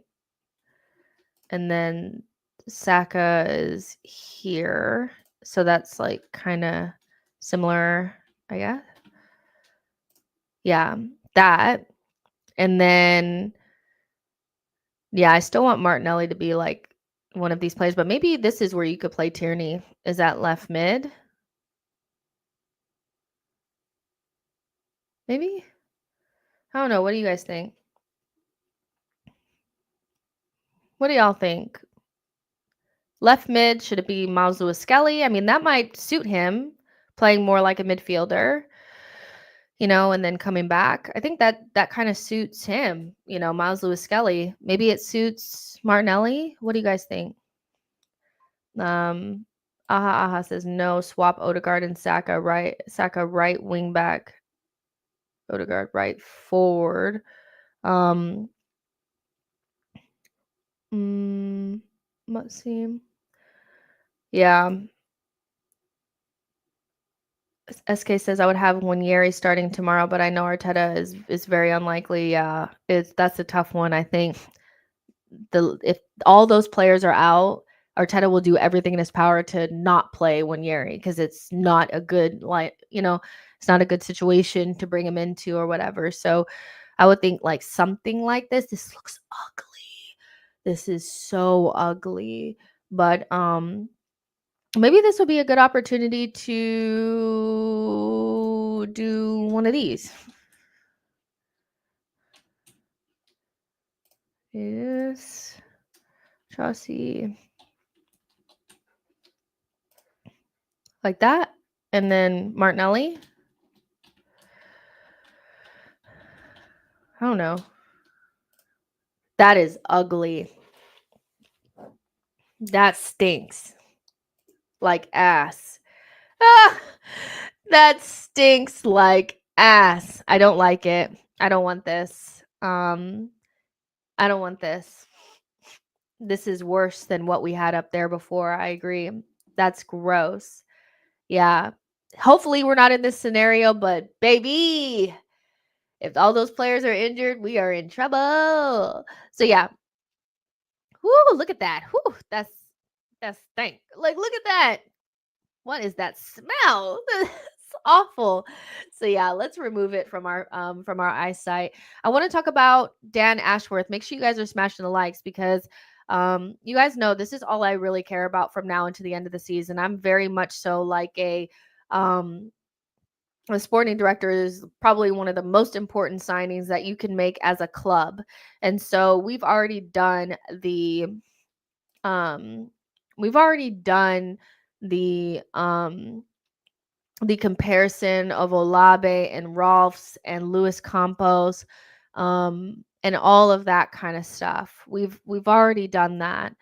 Um, but now Dan Ashworth has been let go as the sporting director at Manchester United after about 6 months. It was a shock move. It was very sudden. And so, what I gathered from it is that he had different ideas of how he wanted to recruit in that summer window. And he was at direct conflict with um, the guy that they got from Manchester City and Sir Ratcliffe.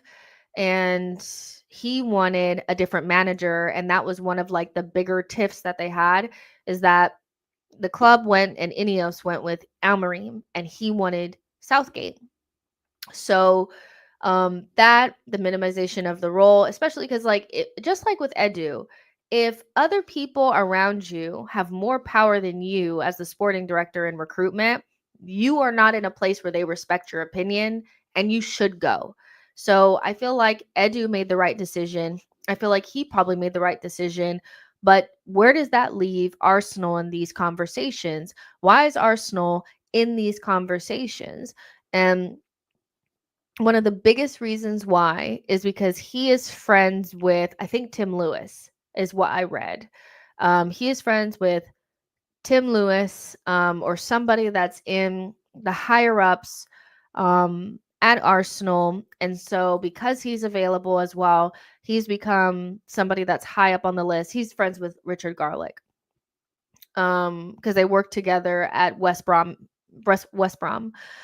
So, it's kind of a mixed bag, because obviously somebody that's been sacked um, after 5 months is not someone that you're going to be excited about bringing in. I also feel like I'm not a big fan of the way that he left Newcastle and the fact that he had leaked emails, or emails were leaked or whatever. It was a nasty kind of thing. I thought he acted nasty towards Newcastle, trying his darndest to get to Manchester United. So he has like a big cloud over him. Beyond just the Southgate thing, there's just like a lot of bullshit going on. But he was brought on as the sporting director at Brighton in 2018. The technical director helped establish the club in the Premier League, then went to Newcastle. His responsibilities at Newcastle were the sporting strategy, football development, and recruitment. He worked closely with Eddie Howe and was like the head of recruitment. And so if you had said that we're going to be linked to Dan Ashworth after he left Newcastle, I'd be a lot more excited, because of it would be a more of a clean line. But the Southgate thing threw me off, and what's coming from the pipeline is that he is very much like a traditionalist and loves English.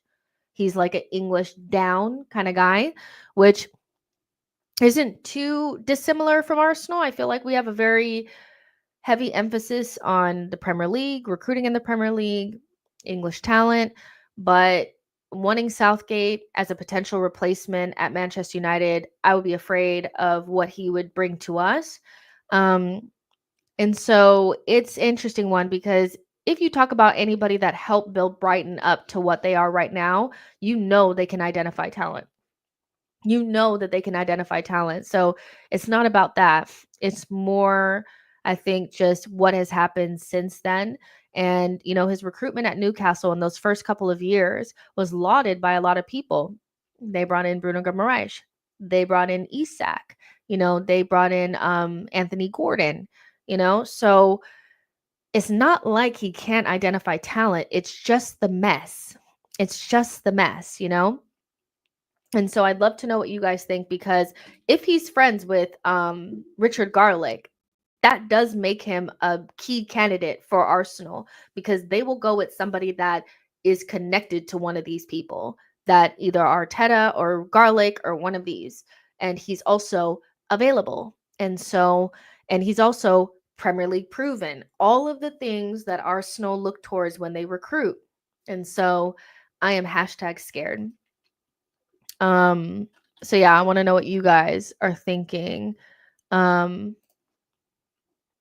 So he is responsible for, by the way, he is responsible for Xerxes, Delit, Ugarte, Yoro, and Mazraoui. So you have to give him that. And I'm just picking out of the United shit that's out here because obviously they were gassed to get him, right? So these are like 6 of his best signings. Romelu Lukaku, um, um, he's on here. He bought him blah blah blah. I guess this is for West Brom. Caicedo to Brighton, Matoma to Brighton, Trossard to Brighton, Anthony Gordon to Newcastle, Isak to Newcastle, which Arsenal are very desperate for, like an Isak or something like that. So, I mean, if you take away the United stuff, you really have to say that, like, these are all real like slam dunks. If you even take Lukaku out because that was from a long time ago, but Caicedo to Brighton, Matoma to Brighton, Trossard to Brighton, Anthony Gordon to Newcastle, and Isak to Gordon or to Newcastle. Those are really good signings that he's being credited with. And Newcastle really did go from obscurity to a team that people really felt like were knocking on the doors of the elite in a very, very short period of time under his stewardship. So the really big black mark on him is those leaked emails, leaving Manchester United very quickly, and wanting to bring in Southgate. Those are probably the things that, would stand out to me as scary. It's like, if you brought in this guy and we needed to move Arteta on, who the fuck you going to bring to us? So yeah, I'll read it. This is another list of some of his signings. I'll read them to you. Actually, I'll show them to you because I can share my screen. And I'll get to your guys's comments in a section because in a second, because I know you guys are really wanting to like get in on the conversation. You guys know that this is my most important thing. So if we fuck this up, I just don't know if I'm gonna be able to recover. Can you guys read this? Okay. Yes, you guys can. So number 1 is Moises Caicedo to Brighton for 4 million. That's an outstanding signing. Alexander Isak to Newcastle for 63 million. Alexis McAllister, 6.9 million to Brighton. Leandro Trossard to Brighton for 15 million. Evan Ferguson to Brighton for free. Nick Pope to Newcastle for 10 million. Anthony Gordon to Newcastle for 45 million. Matoma to Brighton for 2.6 million. Mark Cucurella to Brighton for 15 million. Mazraoui to Manchester United for 17 million. Tariq Lamptey is on here. Sven Botman, Joel Veltman, Adam Webster, Lallana's on here. Danny Welbeck is on here. So the list goes on and on. A lot of these signings are players that I feel like a lot of us would like, so I want to, balance out the red flags with the obvious long list of successes that he's had at multiple Premier League teams. So it's not all bad, but also there are some things to look at as well. So yeah, let me go ahead and get into your guys' comments. Okay. Jordan says, very good track record. Tabuki says, out of all when it comes to transfers, think Dan Ashworth is the best. And I will say that one of the things that really stands out to me is his ability to find good talent for cheap that ends up being superstar talent. And one thing about Arsenal, and it's part of the fabric of this club, and I still feel like it's the one thing that we need to go back to, is identifying talent from obscurity and being able to coach that talent into the Henrys, or whatever. Because we've had players that we've brought in for cheap, or players that were not household names essentially, and they've become household names because they came to Arsenal and they were coached up, really well. That in our academy, right? And so I really want somebody that has a good track record of buying talent from obscurity and those talents becoming a success in this league or somewhere. So I think he has a good track record of that. And we just if you were at Brighton, you're also pretty good at selling, because they sell well. So again, as much as I hate that he went Manchester United in those 5 months in the Southgate, but you could say that the good outweighs the bad, Die Hard Gunner says none of those we want. I mean, speak for yourself. Speak for yourself. I really wanted Caicedo. I think he's a top quality player. Let's not pretend like he's not. I would take Matoma in a second. A lot of Arsenal fans love that Ferguson guy. A lot of Arsenal fans want Isak. So as much as you try to rubbish him, that guy actually has a really good track record. Goat Cheese says recommended Southgate. I already don't like the guy. Tabuki says think we should stick between the prices of 30 and 60 million seems to be the sweet spot. Jordan says I would take a lot of those players. Exactly. I'm like, speak for yourself. Graham says I also wonder if there's a financial problem higher up the club. We seem to be buying when we sell instead of going out and picking up a couple of targets to strengthen the squad. Lack of cash. Yeah, and I don't think we're in like a bad situation, but I don't think we're swimming in cash. I really think whoever we bring in as a sporting director has got to be able to identify talent from obscurity and also has to be able to sell well. Um, because I think the changes in the way that clubs can utilize loans to buy players is going to impact us a lot more than other clubs, because that's how we bought like Declan Rice and things like that. And we're just not very good at selling, so we need to change that narrative around. Tabuki says, out of all when it comes to transfers, think Dan Ashworth is the best. So yeah, I mean, it's not the worst, but that obviously the Southgate thing throws a huge like red flag into it. And he's very English forward, which is what people are saying. Like he likes English talent, he likes English coaches, you know. So I wouldn't be surprised if he's was responsible for Graham Potter in some way too. So yeah, just keep that in mind. Mancoob says from the list, I take Euro, Botman, Isak, and Ferguson, Caicedo, but brilliant record for lower budget buys and selling margins. Goat Cheese says, why the heck are we considering this guy? Well, we're probably considering him because he's friends with Richard Garlick. He's available and he's Premier League proven to be able to buy players out of obscurity, and they have a really good profit margin. And some of these players are the best players in the Premier League. So if you actually look outside of just the Southgate thing, Moises Caicedo, Alexander Isak, Alexis McAllister, Trossard, Evan Ferguson, Nick Pope, Anthony Gordon, Matoma, Kukurea, Majraoui, a lot of those names play for top clubs or, whatever. And then there's other players in here that maybe aren't as high on the list as like players that you would take, but they were good signings for other clubs if they sold them, for a profit, or they're good players at Brighton that are playing above whatever they bought them for, right? Like Adam Lallana was a good player for Brighton. Danny Welbeck is a good player for Brighton for a free. That Jan Paul Van Hecke, he starts for them. They bought him for 1.8 million. They'll probably, if they sell him for 15 million, they've made a good profit. So again, I think the short-sighted thing would be to just say, well, he wanted Southgate, so fuck him. But if you look at the pros versus the cons and you look at his actual track record, and then that one thing that could have happened at Manchester United that never did, I still think there's a lot more positive than negative. But there is some like, oh, you left Manchester United really quickly, but he also his role role was minimized and he wasn't listened to.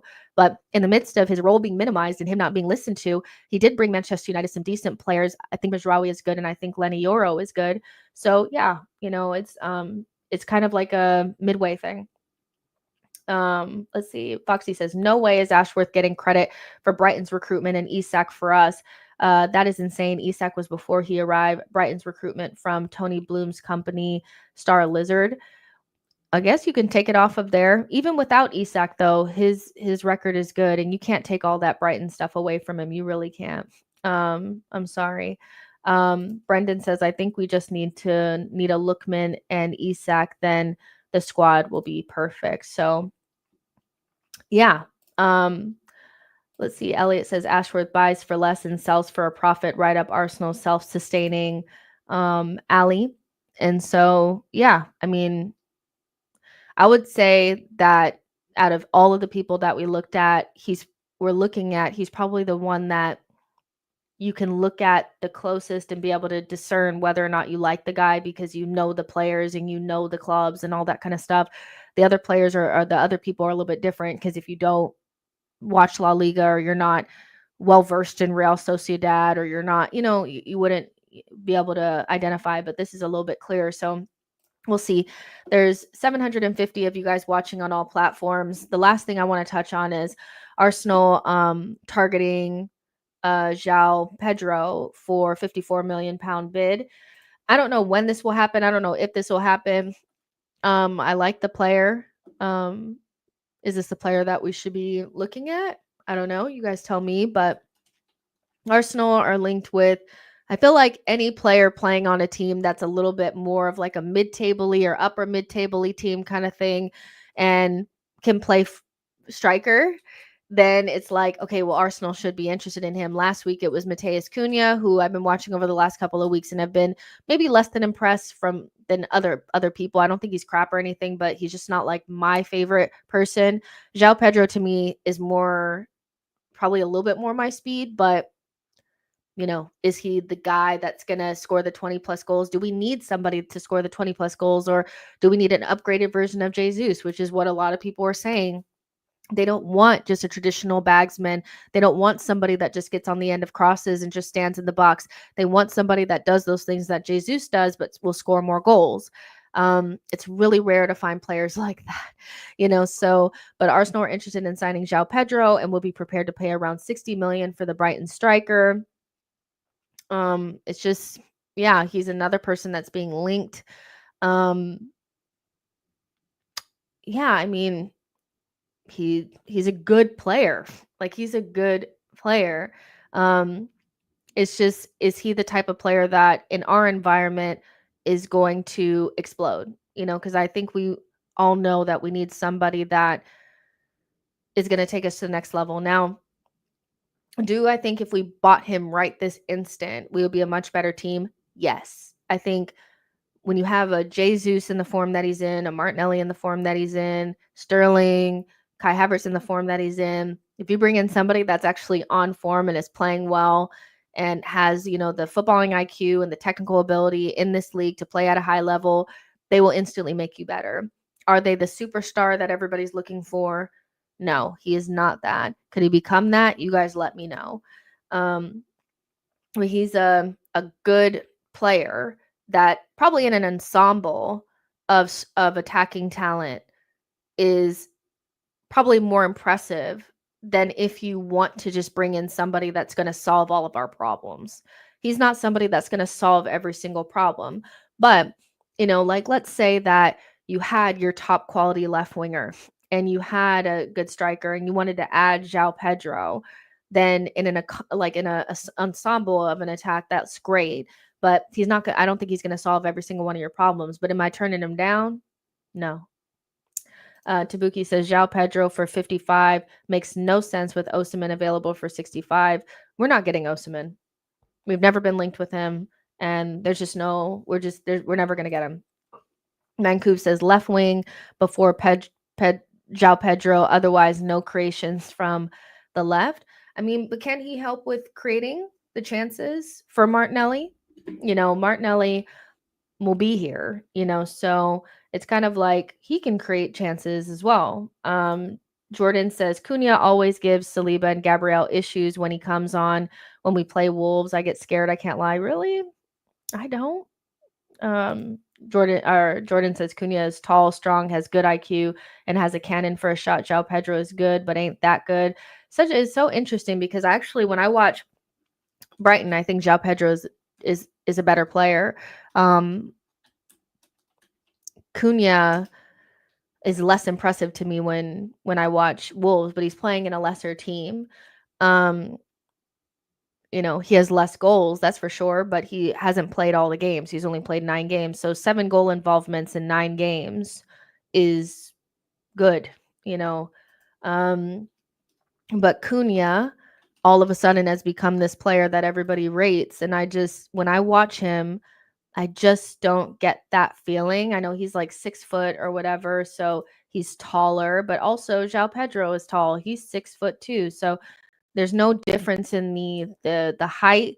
Mateus Cunha has 10 goal involvements in 15 games. So that's more than, you know, Pedro or João Pedro. So yeah, I mean they're two different players. But I just think I like João Pedro better, but he also plays for a better team. And that might be informing me, a little bit on it. The only reason why Mbomo wouldn't be somebody that I'd bring in is because he plays on the right, and I think we need help central and out left. Bringing in another person that primarily plays right wing doesn't solve the problem that we have where we basically need starting talent on left wing and striker potentially. Like we need starting talent where we just be adding depth to a position where the player that's already playing there is going to play 90% of the time. So, and Bomo makes no sense for us right now. Until we identify the left wing and the striker, there's no reason to reinforce right wing. There's just none because that's where he basically plays. And even if you want to play him up front, I just don't think that that's really where you want him because he plays in a two-man strike partnership. He's not even really just like a striker by himself. So yeah, I wouldn't want Mbomo. I like Mbomo. He's my favorite player outside of Arsenal in the Premier League. Well, Salah is my favorite, but he's a rival. So like just like a regular team that's not like against us all the time. But and I rate him so highly. But buying another right winger or a player that primarily plays on the right, like I rate Bowen very highly. And in another life, I would take Bowen at Arsenal.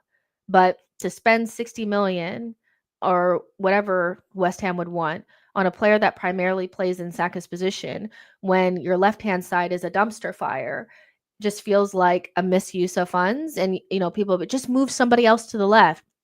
How about you just buy a left winger, let's see. Tabuki says Cunha seems like more like a second striker, and he also plays with that Strand Larson, and he does play more of that second striker role. That's not the player I'm looking for, but that's just me. Foxy says Brighton, much better team when João Pedro is on the pitch. Perfect in the false 9 role. And Coop says, unpopular opinion, Welbeck loan. Elliot says, I would bring him in. João Pedro may wait. I would bring him in. João Pedro may cancel plans for Isak, and that I don't want. Osimhen on loan to the end of the season, then make a big play for Isak in the summer. We're not getting Osimhen in any way, shape, or form on a loan or anything. But plans for Isak, Ornstein pretty much already said we're not getting Isak. He said he's going to be out of our budget. So I don't want to be that person, but the idea that we're going to spend 120 million on Isak, do I doubt that he'd want to come? No. Newcastle most likely do not make top 4, and he wants to play Champions League football. Of course he'd want to come to Arsenal. He's always been an Arsenal fan. Of course he'd want to come. The only problem is the money, and that ends up being a huge problem because no matter how much a player wants to come to you or they fit your thing, if you're not going to give Newcastle 120 million or whatever the fuck it would cost, even if it was 90 million, Arsenal are not stumping up that money. They are not stumping up that money. especially because we're going to have so many other things to do as well. They're going to want to buy a defender. They're going to want to bring in a midfielder. They're going to probably want to bring in another attacker. It just doesn't seem feasible. And I don't know how people don't see that, So, yeah, I'm finding it very like Isak. It's hard to get excited about Isak. Of course, he'd want to come, but you need more than that. Why are we not getting Osimhen? Because we're not. We've literally never been linked to him, not a single time. Usually when we're going to get a player, we're usually linked to him, especially a big name player or somebody that is going to come in and play a major role. We're usually linked to them. We usually know it. Ornstein or somebody would name them. He's never been named in not any list for a striker and attacking opportunity for us ever. We talked to his agent once before we bought Jesus and never spoke to him again. It's just an idea that Arsenal fans have that Osimhen is somebody that we're going to get. Of course, you can always name it as player that you'd want, but this idea that he's going to be at the club is, know your club. Jordan said Osimhen's agent is demanding high fees. Arsenal will not pay that to him up front. Chelsea hand out contracts like candy and have issues with Osimhen fees. Diehard Gunner says we aren't linked to anybody. I mean, usually we are, but around this time, or actually not even around this time, it was like April of the season prior to us getting Jesus, there were links, solid links from people that we trust. We knew about Declan Rice early doors, very early.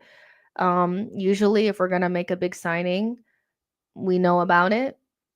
And, I just don't see why you guys think we're going to get Osimhen when we aren't. So, it's just strange that people keep bringing him up. Jerome says, gosh, this team and defenders, how are we the Arsenal and only have 2 tools, Saka and set pieces? I'm exaggerating, but where is our proverbial Arsenal? I don't know. Elliot Roberts says, why would they stump up the money for Declan Rice and yet not the money for Isak? Both seem at the type of talent, in my opinion. The reason why, the biggest reason why is because the change in the loans as well. And Tabuki's right, dreaming is free, but the change in the loans that clubs can use to bring in players is changing, and it's going to impact Arsenal. Charles Watts has spoken about it. It's going to impact Arsenal more than anybody because that's how we got Rice. The Cronkies didn't stump up the money for that. We used loans to pay that. So if we don't have the ability to use those loans and we don't have the money on hand, which the Cronkies have never used their own money ever, they've never invested their own money, then where do you guys think this money is going to come from? Are we going to sell players to be able to get that? I don't, so I get what people are saying. You also have to think about the dynamics between Newcastle and Arsenal, which people seem to keep forgetting. Newcastle and Arsenal off the pitch are not friends. They do not like each other. They are at odds.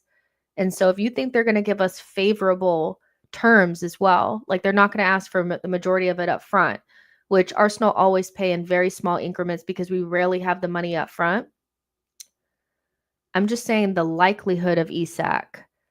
Not that Arsenal do not like Isak, not that Isak would not come to Arsenal, but know your club.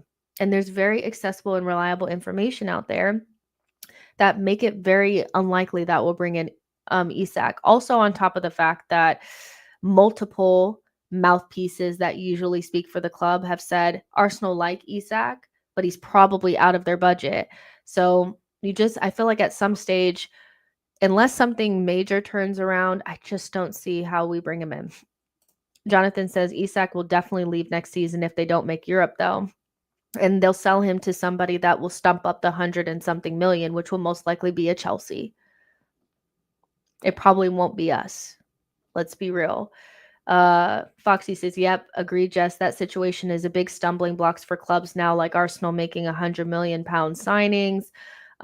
It's just very accessible information that it's not coming from a place of course we could in theory get Isak, but there's a lot of different stumbling blocks that make that not look possible. We barely got Rice over the line.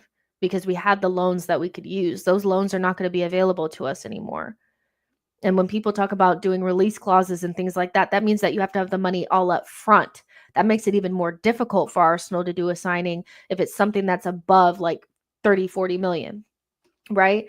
So I'm just saying, like, sometimes I think we're really unrealistic and forget that this is Arsenal Football Club. Just because we did it once doesn't mean we're ever going to do it again. And they really wanted Declan Rice and they got him, but by the skin of their teeth. We use loans, we rob Peter to pay Paul. It's not like we just have the 100 million just sitting there. And just because other teams do it doesn't mean we will. Theo says Isak was available in 2022. We made our bed. We lie in it.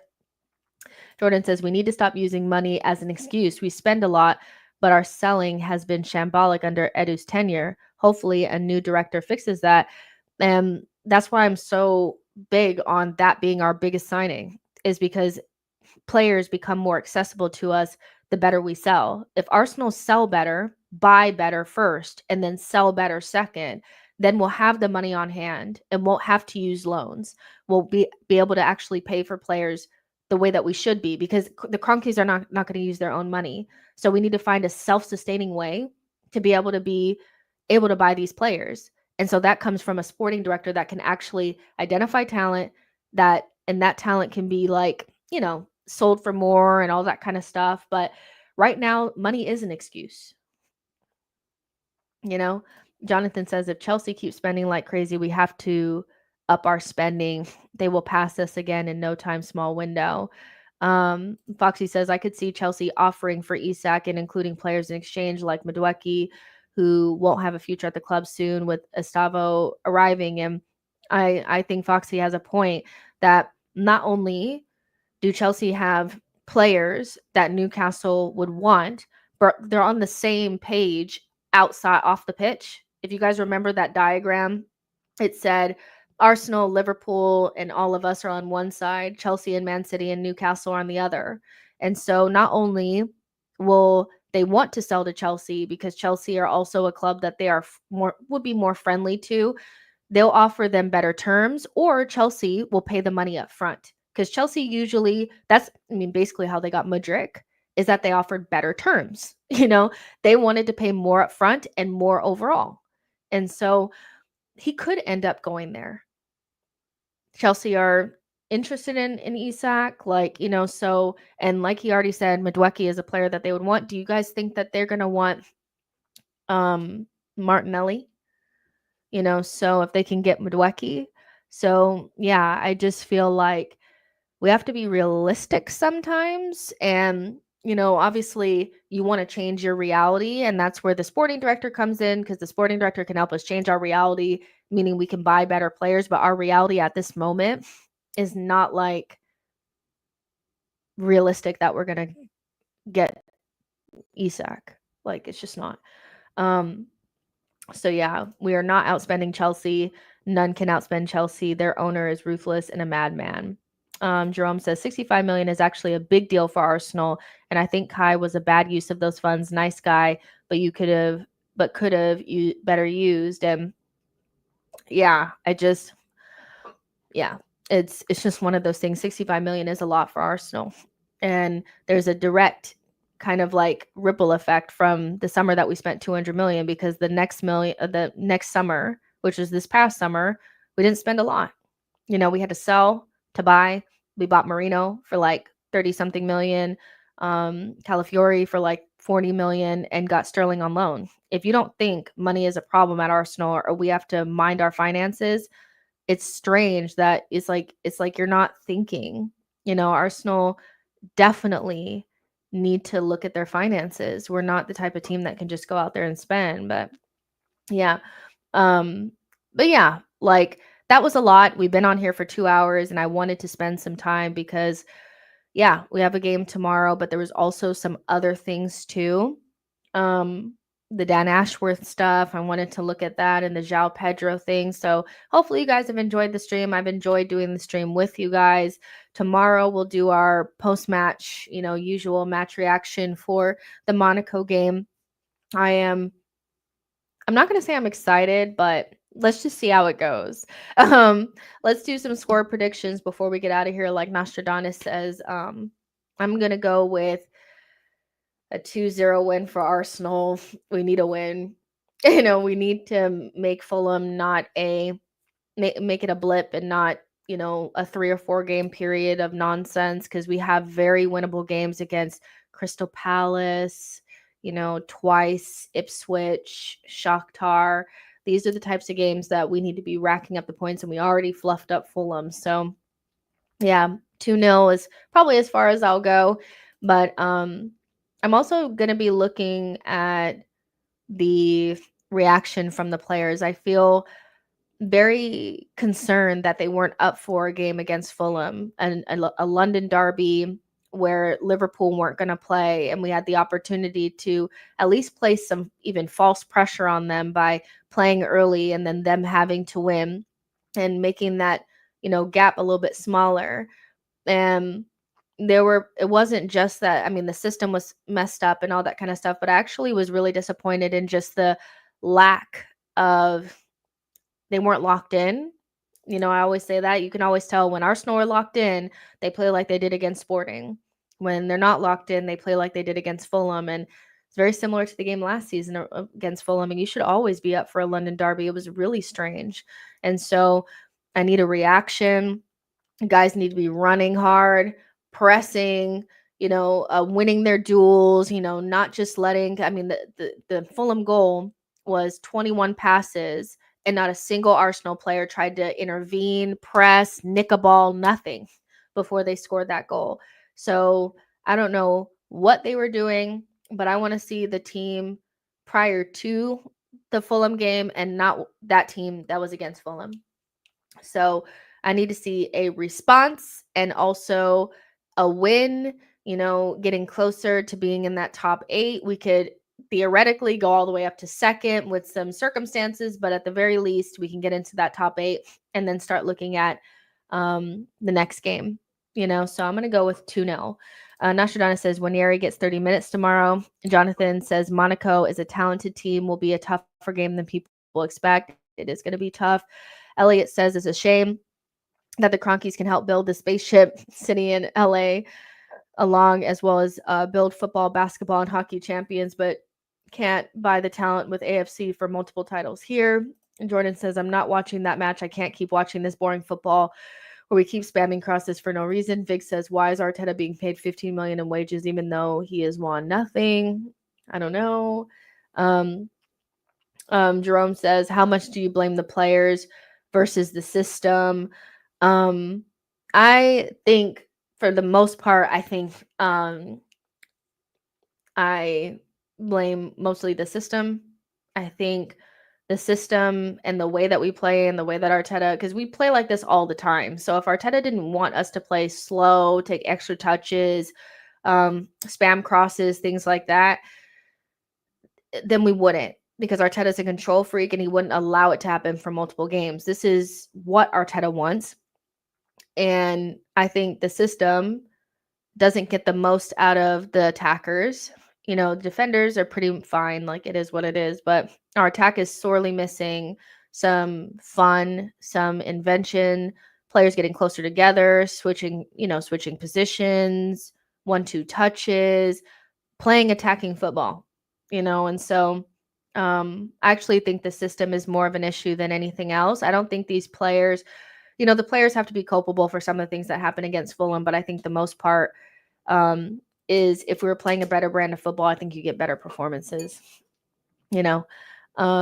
so I mostly think it's like, if I had to do a split, I'd say 70% the system, 30% the players. Like, I think, and we could also add better players in, but Arteta's not getting anywhere near enough from the group that he has, not anywhere near, so, and we know that because some of these same players were in that same 2022-2023 team.